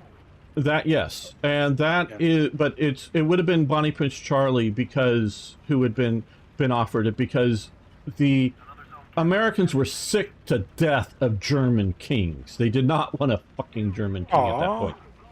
I'm going too far off the battlefield. But it's our best export. Yeah. Well, yes, you do export a lot of them, because George III, of course, is a German person. Yes, House of Hanover. Yeah, yes. George I was literally... Well, George I didn't speak English. Yeah. George II could cuss in English, it was said, but that was about as far. The first 2 Georges were basically German speakers. Hanover. Yeah, Hanover. Yes. And the House of if you Velsen. Get him, strong arm. Coburg. Get him. English/Scottish monarchy of the Stuarts would have been the practical likely candidate if you were going to have such a thing. That guy. Can you see him? But I don't think it would have been terribly popular or if really happened, but he's tracked. Bonnie Prince Charlie, of course, was still sort of kind of hoping to become King of England still at that point. But I got his driver. I'm in trouble. Come on, baby. Come on. Two down. No, that's pretty funny, as the current head of the House of Stuart is German. Well, no. Oh, you're thinking the Bavarian, yeah. It depends on how you do that, how you figure it out. Well, it was Albrecht. What's the current? I forget. Current head of Bavaria, or potential king, Saxe-Coburg-Gotha. That is Albert, Queen Victoria's husband's family. It was Saxe-Coburg-Gotha. Yeah, but those are of course not the Bavarian line. The Bavarian is the Wittelsbach. Yeah, yes, absolutely. You're right about that. That is definitely one of the claimants. There are some others that Stuart claimants. It depends on how you slice it, how you try to figure it out. Because the Wittelsbach doesn't take the descendants of Bonnie Prince Charlie into account, and he did have children, and there is debate over whether they're legitimate or not. But so it gets murky. All I know is Prince Harry is not related to King Charles in any. Well, Harry, you can see. He's got the same eye, but he's got the sticky out ears. He's his head off his father. Well, his father was the bodyguard of No, Diana. No. But Yeah. the Spencers are related. The Spencers are closer to the British crown than the current king is. I mean, obviously the king is the head of the crown, but to the actual de jure figuring the monarchy out, the Spencers are actually fairly close to it. Go to the older English monarchies. Do I really want to go that way? No, I don't. But yeah, no. I look at the face. I look at the hair color. The Spencers do not have that red in it. Nowhere. And what is it? The current head of the Spencer family. He's an author. I'm forgetting his first name. You know, they're a sort of a strawberry blonde, and they've always no, it says a tire sitting on the rubble there. They're not that deep redhead. The king who married that ghastly American, he was fair. He was very fair. David. No, Edward you're thinking of. Yeah, but here's the actual name. The family call him David. Okay. King Edward. Yeah. King Edward the Seventh, is it? Right. Yeah, I think it was the 7th. Yeah, but he was strong arm. Where? Edward, who married Wallace Simpson. Yes. Strong arm's getting killed. Gamer behind you. In the IS, behind I me. believe. Okay. Oh, I don't. I'm almost there. I'm coming, but I. Ah, shit. Charles Spencer. Yeah, Diana's brother. Yes, Charles Spencer. I was thinking it was Charles, but he's an author. He's an author. Come on. He's here. He's in front of me now. He's Yeah, I think written a book on Prince Rupert of the Rhine, of the English Civil War era fame. Where is he? I'm coming around the He's like on the other side of this dune. I hear him. Yeah, you're going in the right way. Yeah. I get his gunner. It's a BT5. Nice. Thank you. Are you gonna say Trudeau is the father of current tank right Trudeau there. of current Trudeau of Canada? Strong arm. Oh my God. So say again. What's the question? Are you saying Pierre Trudeau is the father of the current Trudeau, Prime Minister of Canada? I don't know much about Canadian politics apart from the Conservative Party. Okay. Have a female leader, and he's all about gender diversity, but he insists on staying in power when you could have a much more competent female leader. No, but if you look at Harry, just look at his face. You say look at his face. Well, If you look at his face, his eyebrows. His eyebrows are exactly the same as Charles, and he has sticky out ears. You look at that. Look at the bodyguard that Diana was hanging out with. You'll see more similarity there. You'll see more similarity there. Yes, he looks just like a young Castro. You're absolutely right. No, I think out of my fight, I have my mother has 4 brothers and sisters. One of them is like ginger, like red head. The other 4 are brown, just normal brown. So you can get throwbacks. Yeah, you can, but I'm not buying it. I'm just not buying it. I've seen too many photos. I'd love it to be true. But I don't. And I don't blame him. I'm not in any way, shape, or form blaming him. He's a dope. Well, he is a dope, but I'm not for his parentage. I think, and at the time, Diana was very much separated from Charles. That would put that birth down. So that's another thing. There. Okay. The whole thing. They wind it back like pre-Henry Tudor. I thought you guys took care of it. Battle of Bosworth Field. Let me die. Richard III was the legitimate king, so it all went to shit after that. After Henry III. Take out the T-85. Richard, right in front of you, strong arm. Richard III defeated, and then Henry Tudor, who was just an equerry, had some royal blood. And then his son, Henry VIII, who was a tyrant. Elizabeth was a great queen, of course. Very good queen. Her father was a good king. I think James was a very good king. I think Charles was too loyal to his friends. And so he made some bad decisions that got the English Civil War going because of his loyalty to some of his friends. And Charles II was a very good king. I think House of York, Henry V doesn't get any better. That was the absolute zenith of British. And Henry V. James, he was a good man who just didn't stick to it. He's too afraid of what happened to his father, so he flees. James II. You know, he didn't want to be executed like his father, so where was he? So he flees. Fair enough too. Strong arm. Did you take out the T-34? There's two in front of me here. My dad was a ginger, only one in the family, but he looked just like Dad. Yeah. It's just too similar to the bodyguard for me. If there was no bodyguard in the get a bit of his situation, hair, and couldn't they just do a deal? Someone could just like secretly. If I truly thought it was an independent genetic test, I would believe it, because it isn't impossible to believe that they're related.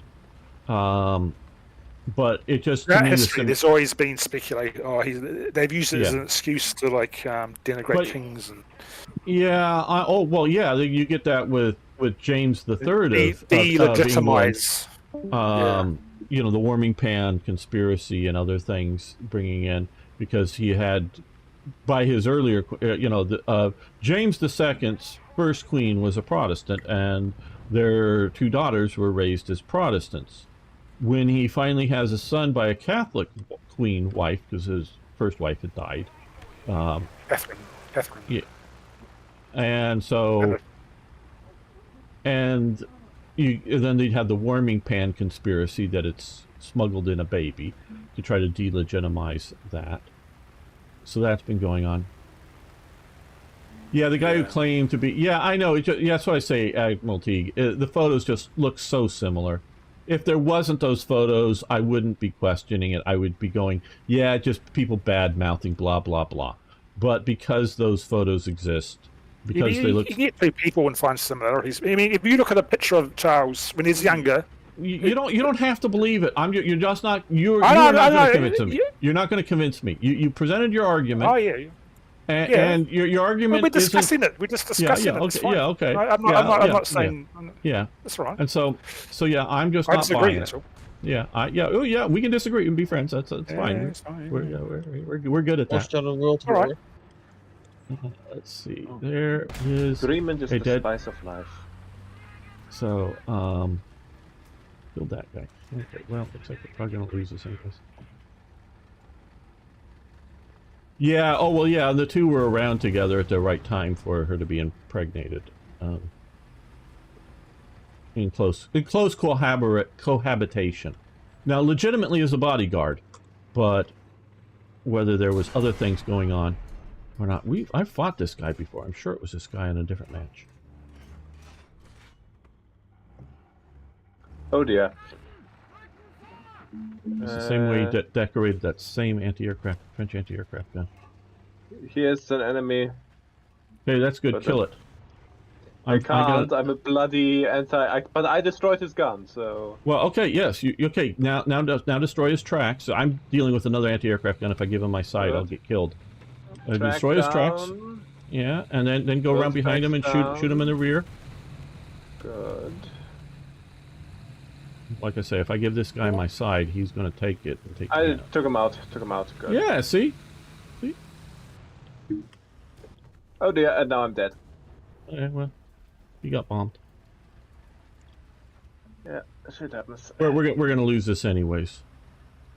I have the Wunderwaffe. The Nashorn. The V2? Close assault tank, if there ever was one. Okay. Oh, well. Damn it. Oh, come on, dude. Come on, be gutsy. I mean, it has 2 machine guns. Oh, 9. Yeah. No, he said 2. He said 2, not 9 of them. 2 of them. Whoever's coming to that bottom spawn, there's a guy going to be to your left. French light tank. There's someone right in front of me. It's probably a let's- French light tank. Yeah, it is. You got a French anti-aircraft gun with a 40mm. Took him out. Oh, Yeah, excellent. French light tank. Sneaky Frenchman trying to get behind our Yeah, lines. so many of them. The one I took out in the Wirbel Ostwind, I mean, was also AMX.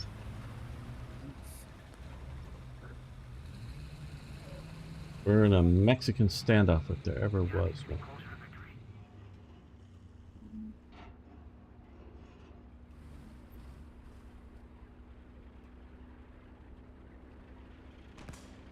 Yeah. Oh, hello.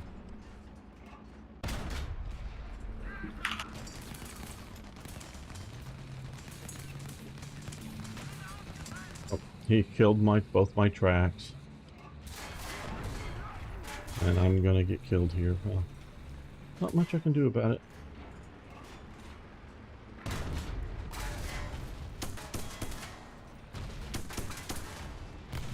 Yeah, guys, you got me.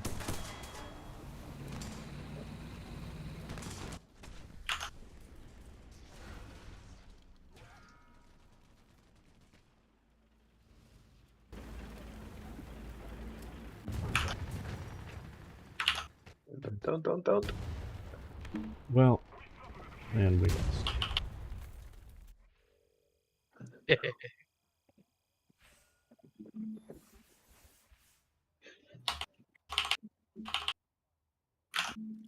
All right, let's see. Arm and okay, who wants to come in? Jan, you want to come in or Crippy? No, I've Okay, I've Crippy, won you nothing. want? We got a slot here. I would if I hadn't just started a game. Ah, okay. All right, I understand. Well, I understand.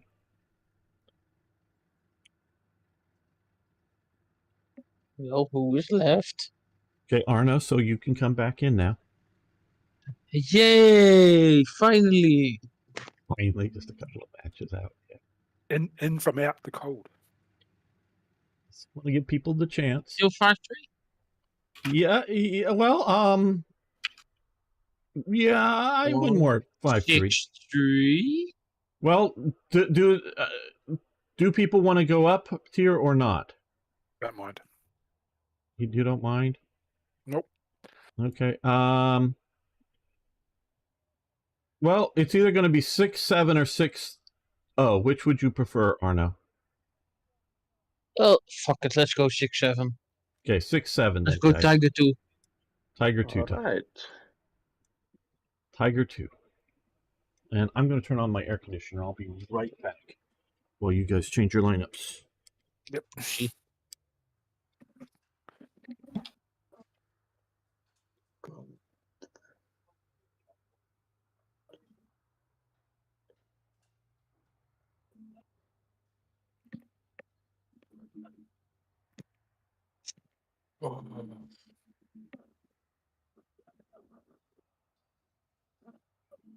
The one thing about Prince Harry is he has that typical Is he Windsor Harry? trait. Prince Harry is that he Yeah, is has he the Harry? typical Windsor trait of picking atrocious partners.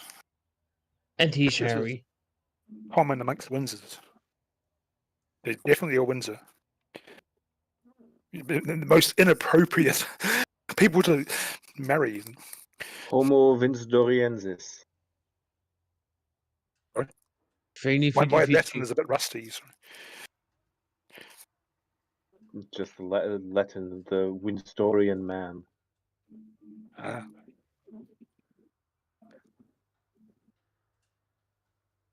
Not very good Latin. Better than mine. Latino. Okay, who's not ready? I'm not ready. I need to put one last Okay. change in airplane. I was born ready. There we go. There we go. Well, with the next major update or whatever, they're going to be much better for this BR because they're separating out a lot of stuff up to 7.7 and other Yeah. things. So it's A lot of New World tanks or Cold War. Yeah, a lot of Cold War tanks are going to be moved up a tier or two. So that Do will be we want to good. do like a platoon flank, like follow game? What tanks, I think? If you Okay, want, well, just I'm going to head to the south, straight to the south, and then across the map. to this small what kind of tank? city, the small like, Tiger 2. buildings? Okay, Tiger 2 it is. I'll just follow you. Follow you. Yeah. Okay, it's fine. And Doomstack. Okay, straight south. Cross, let these guys get going. Oh no, it's a 10.5. Yeah. There we go. Oh, what? 10.5. No, he's BSing. Can't be. Oh. That's not possible. Not scientifically possible. It is the Yes, it German is. science. It is the best in the world. Dat is goed. Yeah. Euthanasia, dat is goed. And I'm Oh, it invincible in my Panther. Machine guns opening fire. 99999. Jawohl. Wohl, Herr Gruppenführer. Very good, Herr Obergruppenführer. Nein. Hauptmann.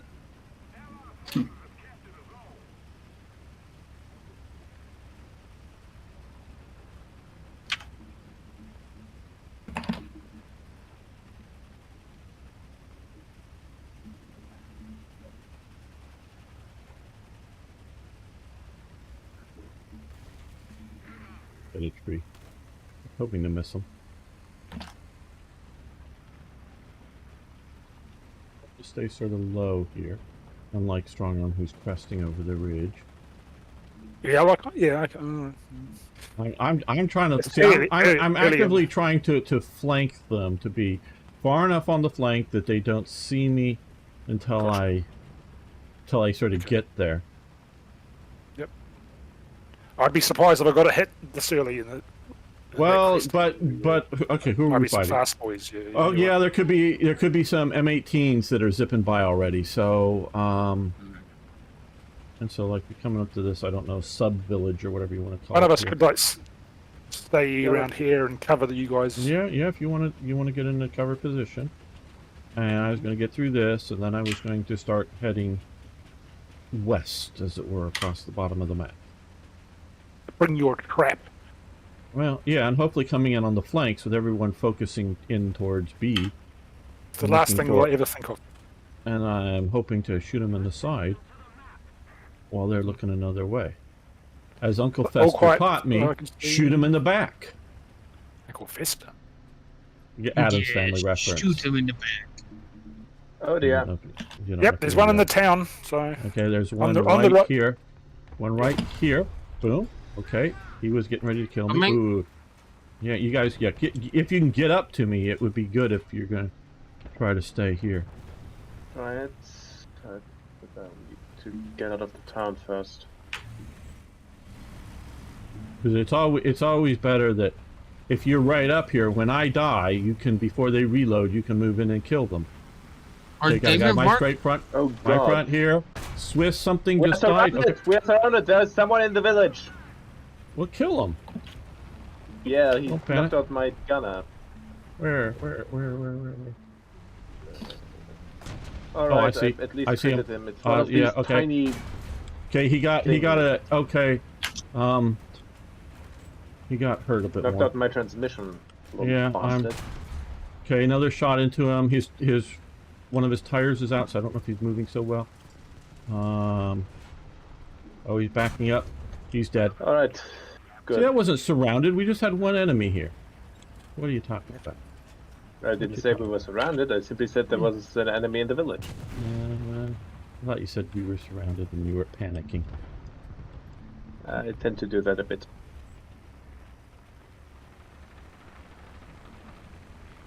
He was slightly alarmed.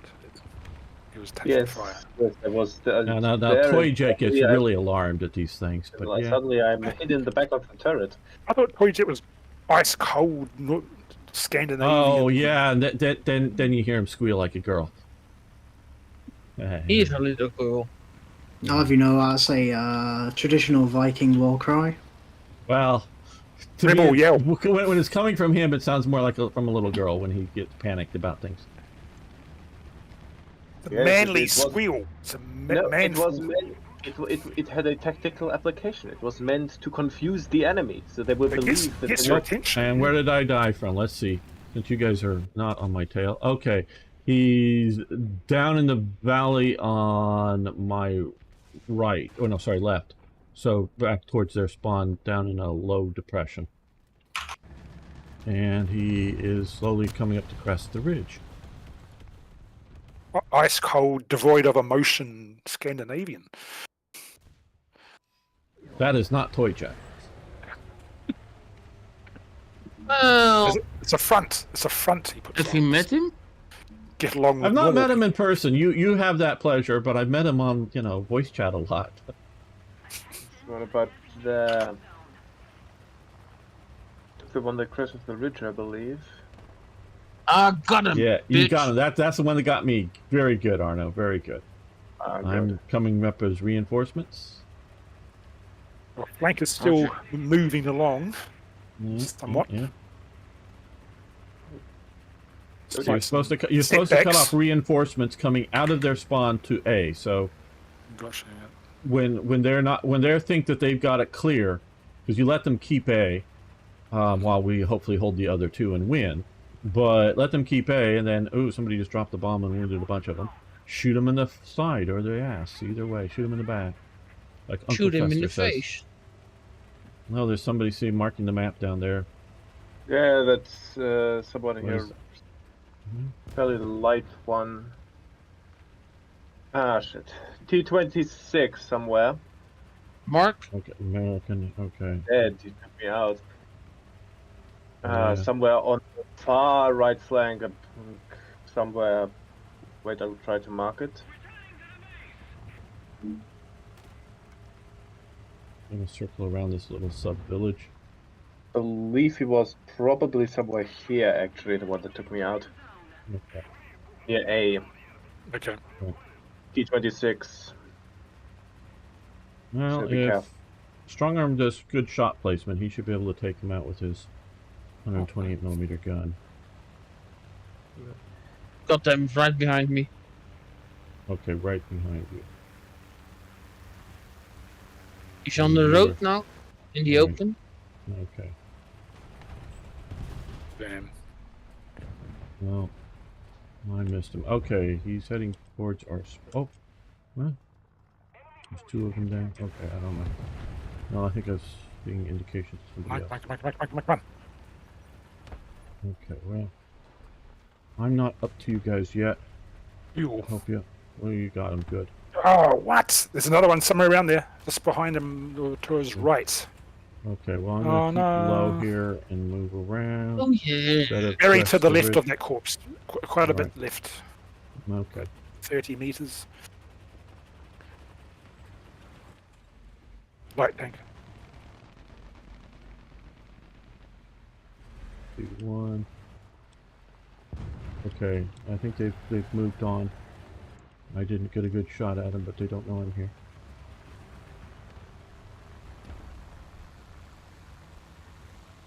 Right through there if I was a little snappier. But I prefer not to fire and give my position away until I'm more sure of my shot. Oh, there's something there. Okay. Boom, yes. Another one down. Oh, nice. Not the ones we were worried about before. Good work, Yeah, Commandant. right here. Oh shit. Oh there. Got him. Yay. There's another. Yeah, the one. yeah. He's coming. He's looking at me. Whoever, if you can rush him. I'm I trying. don't know. Coming. He's paying. Well, was paying attention to me. Okay, I'm gonna circle around this other side. Well, somebody's shooting him up. Okay, I missed, but he's looking at me. He's tracked me. He's looking at me. He's coming towards me. He's gonna shoot me in the side real close here. Damn it, missed. Okay, hopefully that'll give you a shot at him. Oh, he's bad. If you can get here, you'll... Okay, he's coming around. You should shoot him. Shoot him now. Shoot him now. There you go. Nice. Great. Danke. Okay. Very good work. Let me help him repair. Yeah, I got 15, 14 seconds. Either way.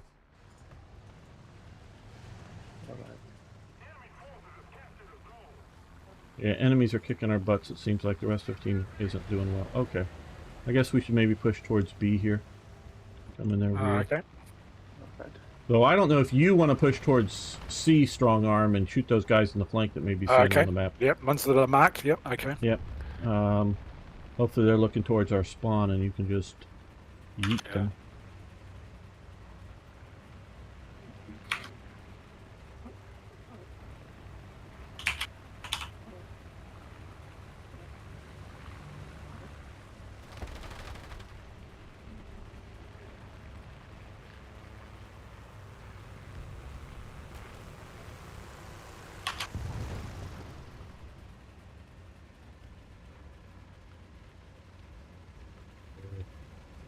Do this tank trap. Okay, I'm almost to B. We start to decap. They will know we're here once I do that. But I don't think we can really delay it by much. I'm gonna push towards C if you guys want to maybe hold here. I don't know. Hold here. You know, take the point. Okay, where are the enemies here that we're seeing on the map? Okay. I see machine gun shots in the air. It is the enemy who is foolishly shooting in the air, who just had his engine taken out. Oh, there's another guy right here. Which one is more deadly? The guy that's moving towards me is probably more deadly. Okay, he fired. Let me shoot this other guy here while I can. Well, that was a bad hit. Okay, well, I'm gonna move. He's been captured. Okay. Moving up to your position. Yeah, I got two guys here. One I'm... Alright, okay, there. Oh, he yellowed my barrel. Where? I'm marking him with my machine guns, and one of them shot me. Heavies. Oh, the other one that shot me, I've avenged you. Okay, yeah, he was sort of on my right there's flank. a Yep, Sherman. Yeah. I think he's Damn it. heavy Jumbo. Sherman. Yeah, I think it's 76 Jumbo. Long barrel. So he certainly is strongly armored. He bounced my round. Yeah. Well, Jumbo's God damn it. But he whiffed that shot. Let's see if I can't. What are you shooting at? There's actually a target up there? Cut him yeah, through that the is a target. sides. He's Okay. destroyed.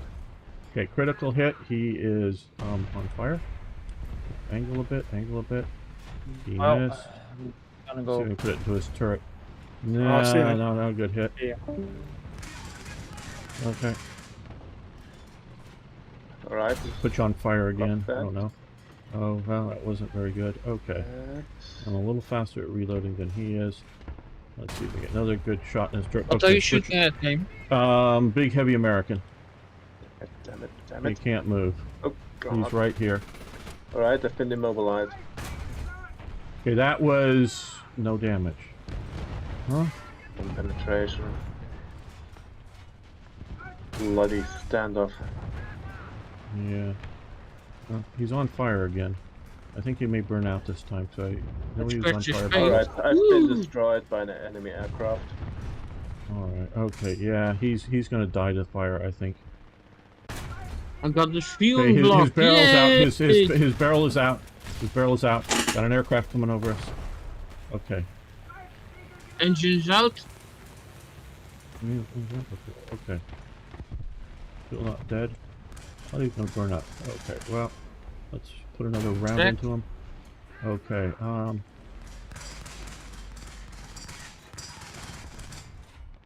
With the wall. okay, well, okay, this has got to be the third time he's on fire. Ah, damn it! Where'd you get killed from? Him or somebody else? No, some biggish thing front. Yeah. Another one of these. I see them. Okay, that one's dead. This guy, I don't know that I can... Well, I'm trying to take out his barrel. Moving through the field. See if I Retreated. can't try to bomb him.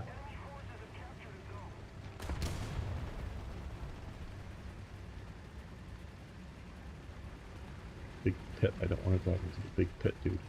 There's no point me coming in as AA. Not really. Yeah.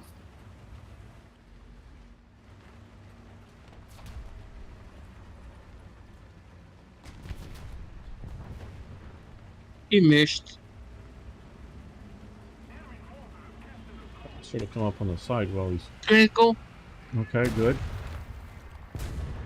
I think I've got time here, so I'm going to come up here. He's shooting towards you guys. Okay, let me get gun Careful, depression. there's an enemy Look down the aircraft. bathroom. Okay, critical. Okay, his gunner is out. So right now, oh, something got my tracks, and something blew up even bigger boom. And he's dead. Oh, something got him. Nice. Yeah, I got him. Got him, but we're going to lose this match, but we did well.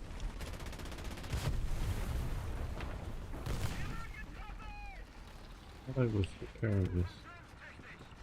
Whatever. Oh, there goes my Stuka.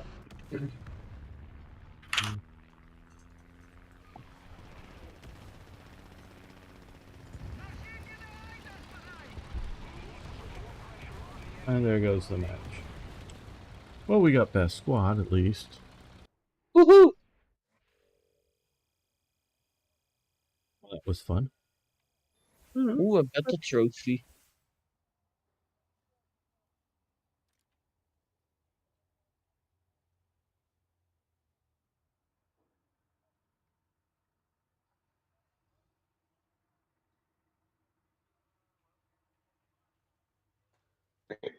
I'll be right back. I'll just get myself something to drink. All right.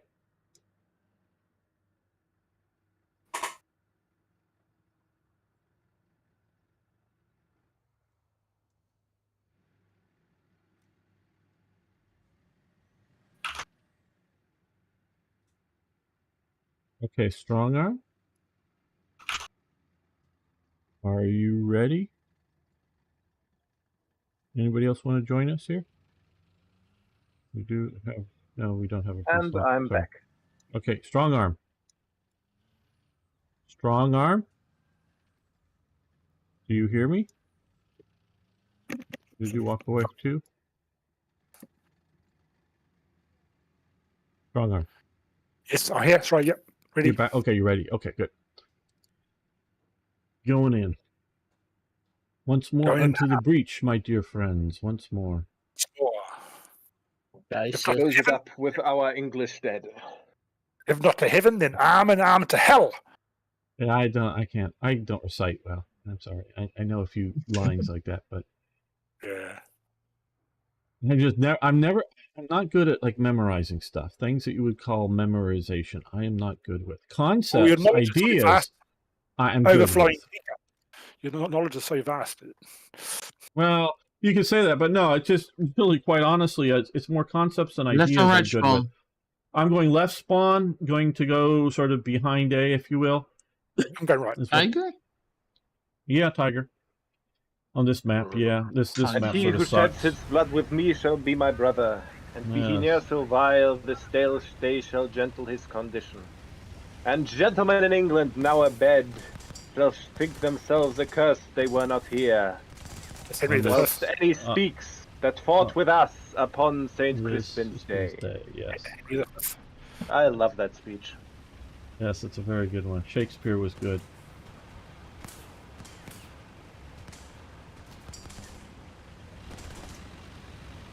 Who's shooting me? Don't Especially shoot like me. the version from the movie, from one of the adaptations, I believe.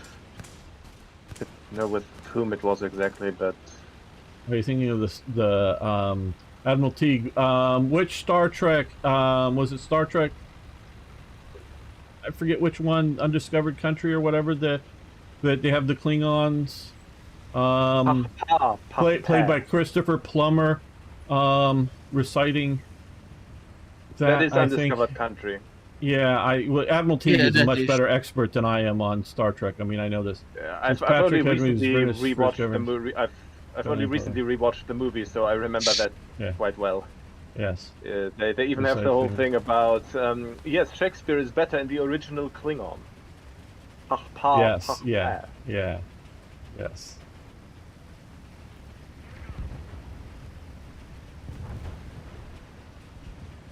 Probably my second favorite Star Trek movie after Wrath of Khan. Wrath of Khan is the best Star Trek movie in my opinion.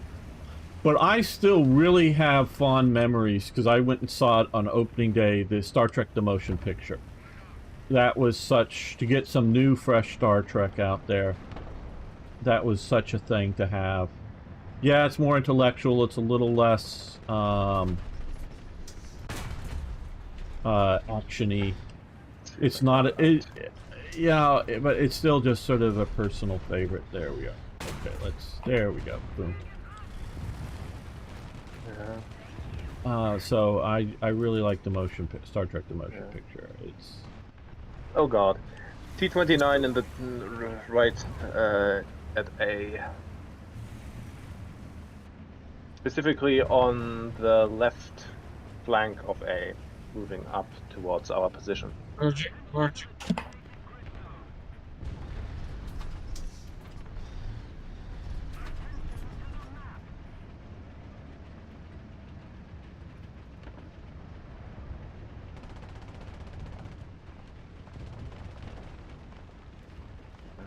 Sadly can't say much to that, as I've never actually watched the motion picture. Was never able to. Only watched Wrath of Khan. Nicely done, gamer. Search for Spock. Yeah, I got a Centurion here who's gonna kill me before I can get a gunner on it. Replaced and reload here, it looks like. Yeah. But a T-29 actually ended up getting me.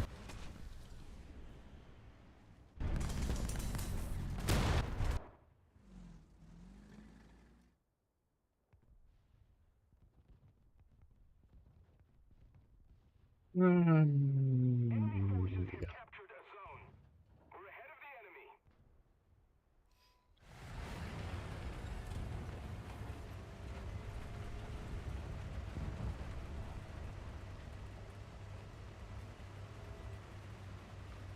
$20 seconds? God damn it.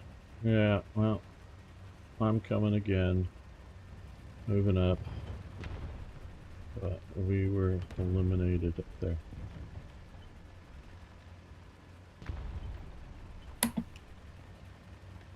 Star Trek. We were talking about Undiscovered Country and Christopher Plummer as a Klingon reciting Shakespeare's Henry V's speech. He did the Henry V speech. I know he did. Well, that's Macbeth. Oh, was it Macbeth? I believe. Okay. He did Right. Macbeth. He did Hamlet, and he did Julius Caesar. He did the whole Okay. "Cry havoc" and "Let's slip the dogs of war." Yes. Let's slip the dogs of war. Yeah, the Mark Antony speech. Yes. And his final words are, of course, "to be or not to be," and then he gets blown up. Okay.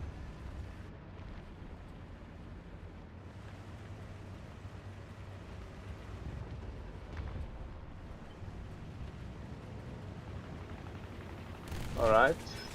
Yeah, you haven't seen Star Trek until you watch it, the original Klingon. Yeah, that's a...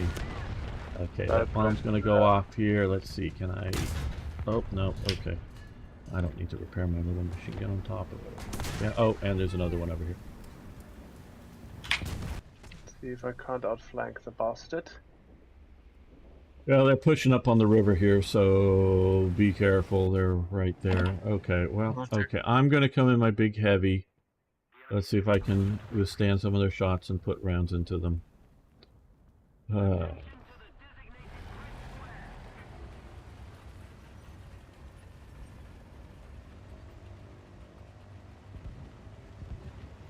That's why they didn't learn to speak Klingon if they were going to translate it on screen.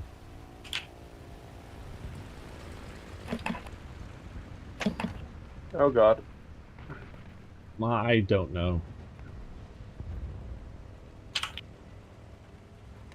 Okay, doesn't. Sorry, accidental German. There are 3 enemy tanks right about here. Okay.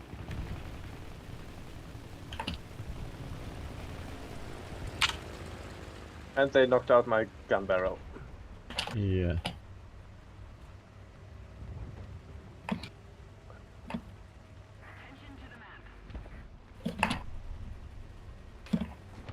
Let's see if I can... And they knocked out my... Well, one That's- just lost his engine and is on fire. That's good. Doing it around into his turret this time. No, still reloading. Oh, somebody got you. Okay. 29 took me out. But I survived longer than I expected. Maybe that'll give you some time. Yeah. Got him. Got that one. Did I knock his engine out? Nicely done. That's... I don't see any more from this position. Is he dead? There must be at least 2 more. Yeah. Don't know whether I should move up or wait for them to come out and play. If I was smart, I would wait for them to come out and play. So let me try to be smart for a few more minutes here.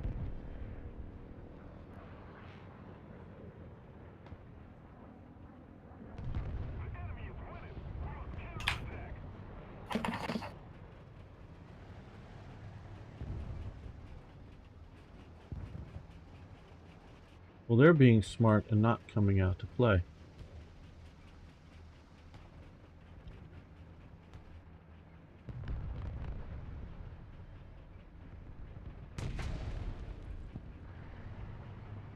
Oh, there's one. And he... Oh, look at that turret pop up. Wow. That was Nice. spectacular. Even though it was Nice. American, it did the Russian deturreting thing. Nice. That's the one I originally hit. And that was like 30, 40 feet in the air. That was spectacular.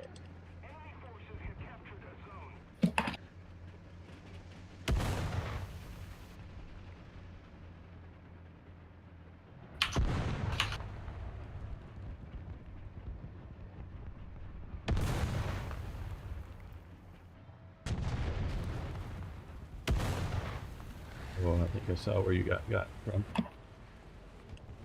Maybe. Sort of. He's not in the village. He's behind the village, on the other side of the river, on one of the hills. Sinking over. If you want to mark him, I could bomb him. I'll no idea where exactly he was, of Okay. course, but My mark? probably somewhere around, probably somewhere around That's here. I saw muzzle flash there, so that's pretty accurate. Yeah. Okay, I got one here. I'm gonna shoot him. No, you make. Okay, he just died. I don't know if you dropped your bomb yet or what, but No. Yep, he died. Yep. yeah, he died. So he's done for.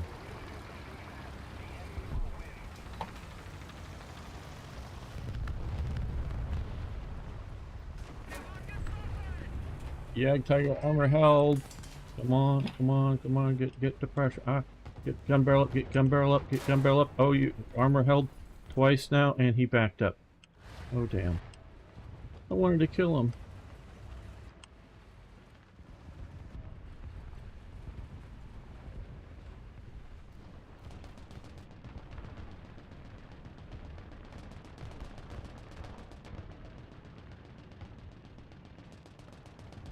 Fight me, bro. Fight me, bro. I can't Come at just me, do a bruh. challenge shot because it'll take me too long to reload. This 2-part ammunition is slow. Where is he? Do you have any idea? Yeah, he's... there he is. Yeah. There Great. he is. No, there's smoke of your explosion. I can't see Yeah. anymore. Yeah, he got me while Mark I was him. Mark moving. him. I got bombs still.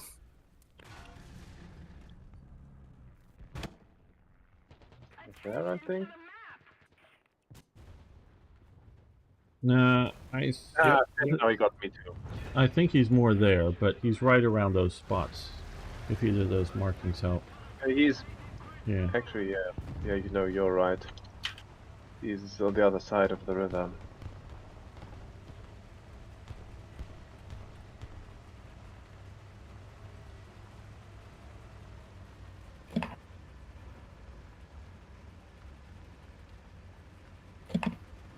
Well, we're about ready to end this. Strong arm behind you.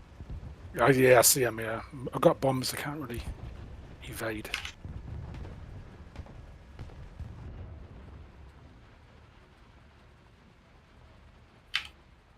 I'm just gonna come up here, look down this road again, and see if anybody comes out to play that. Striv. Swedes are not putting enough vowels in their tank names.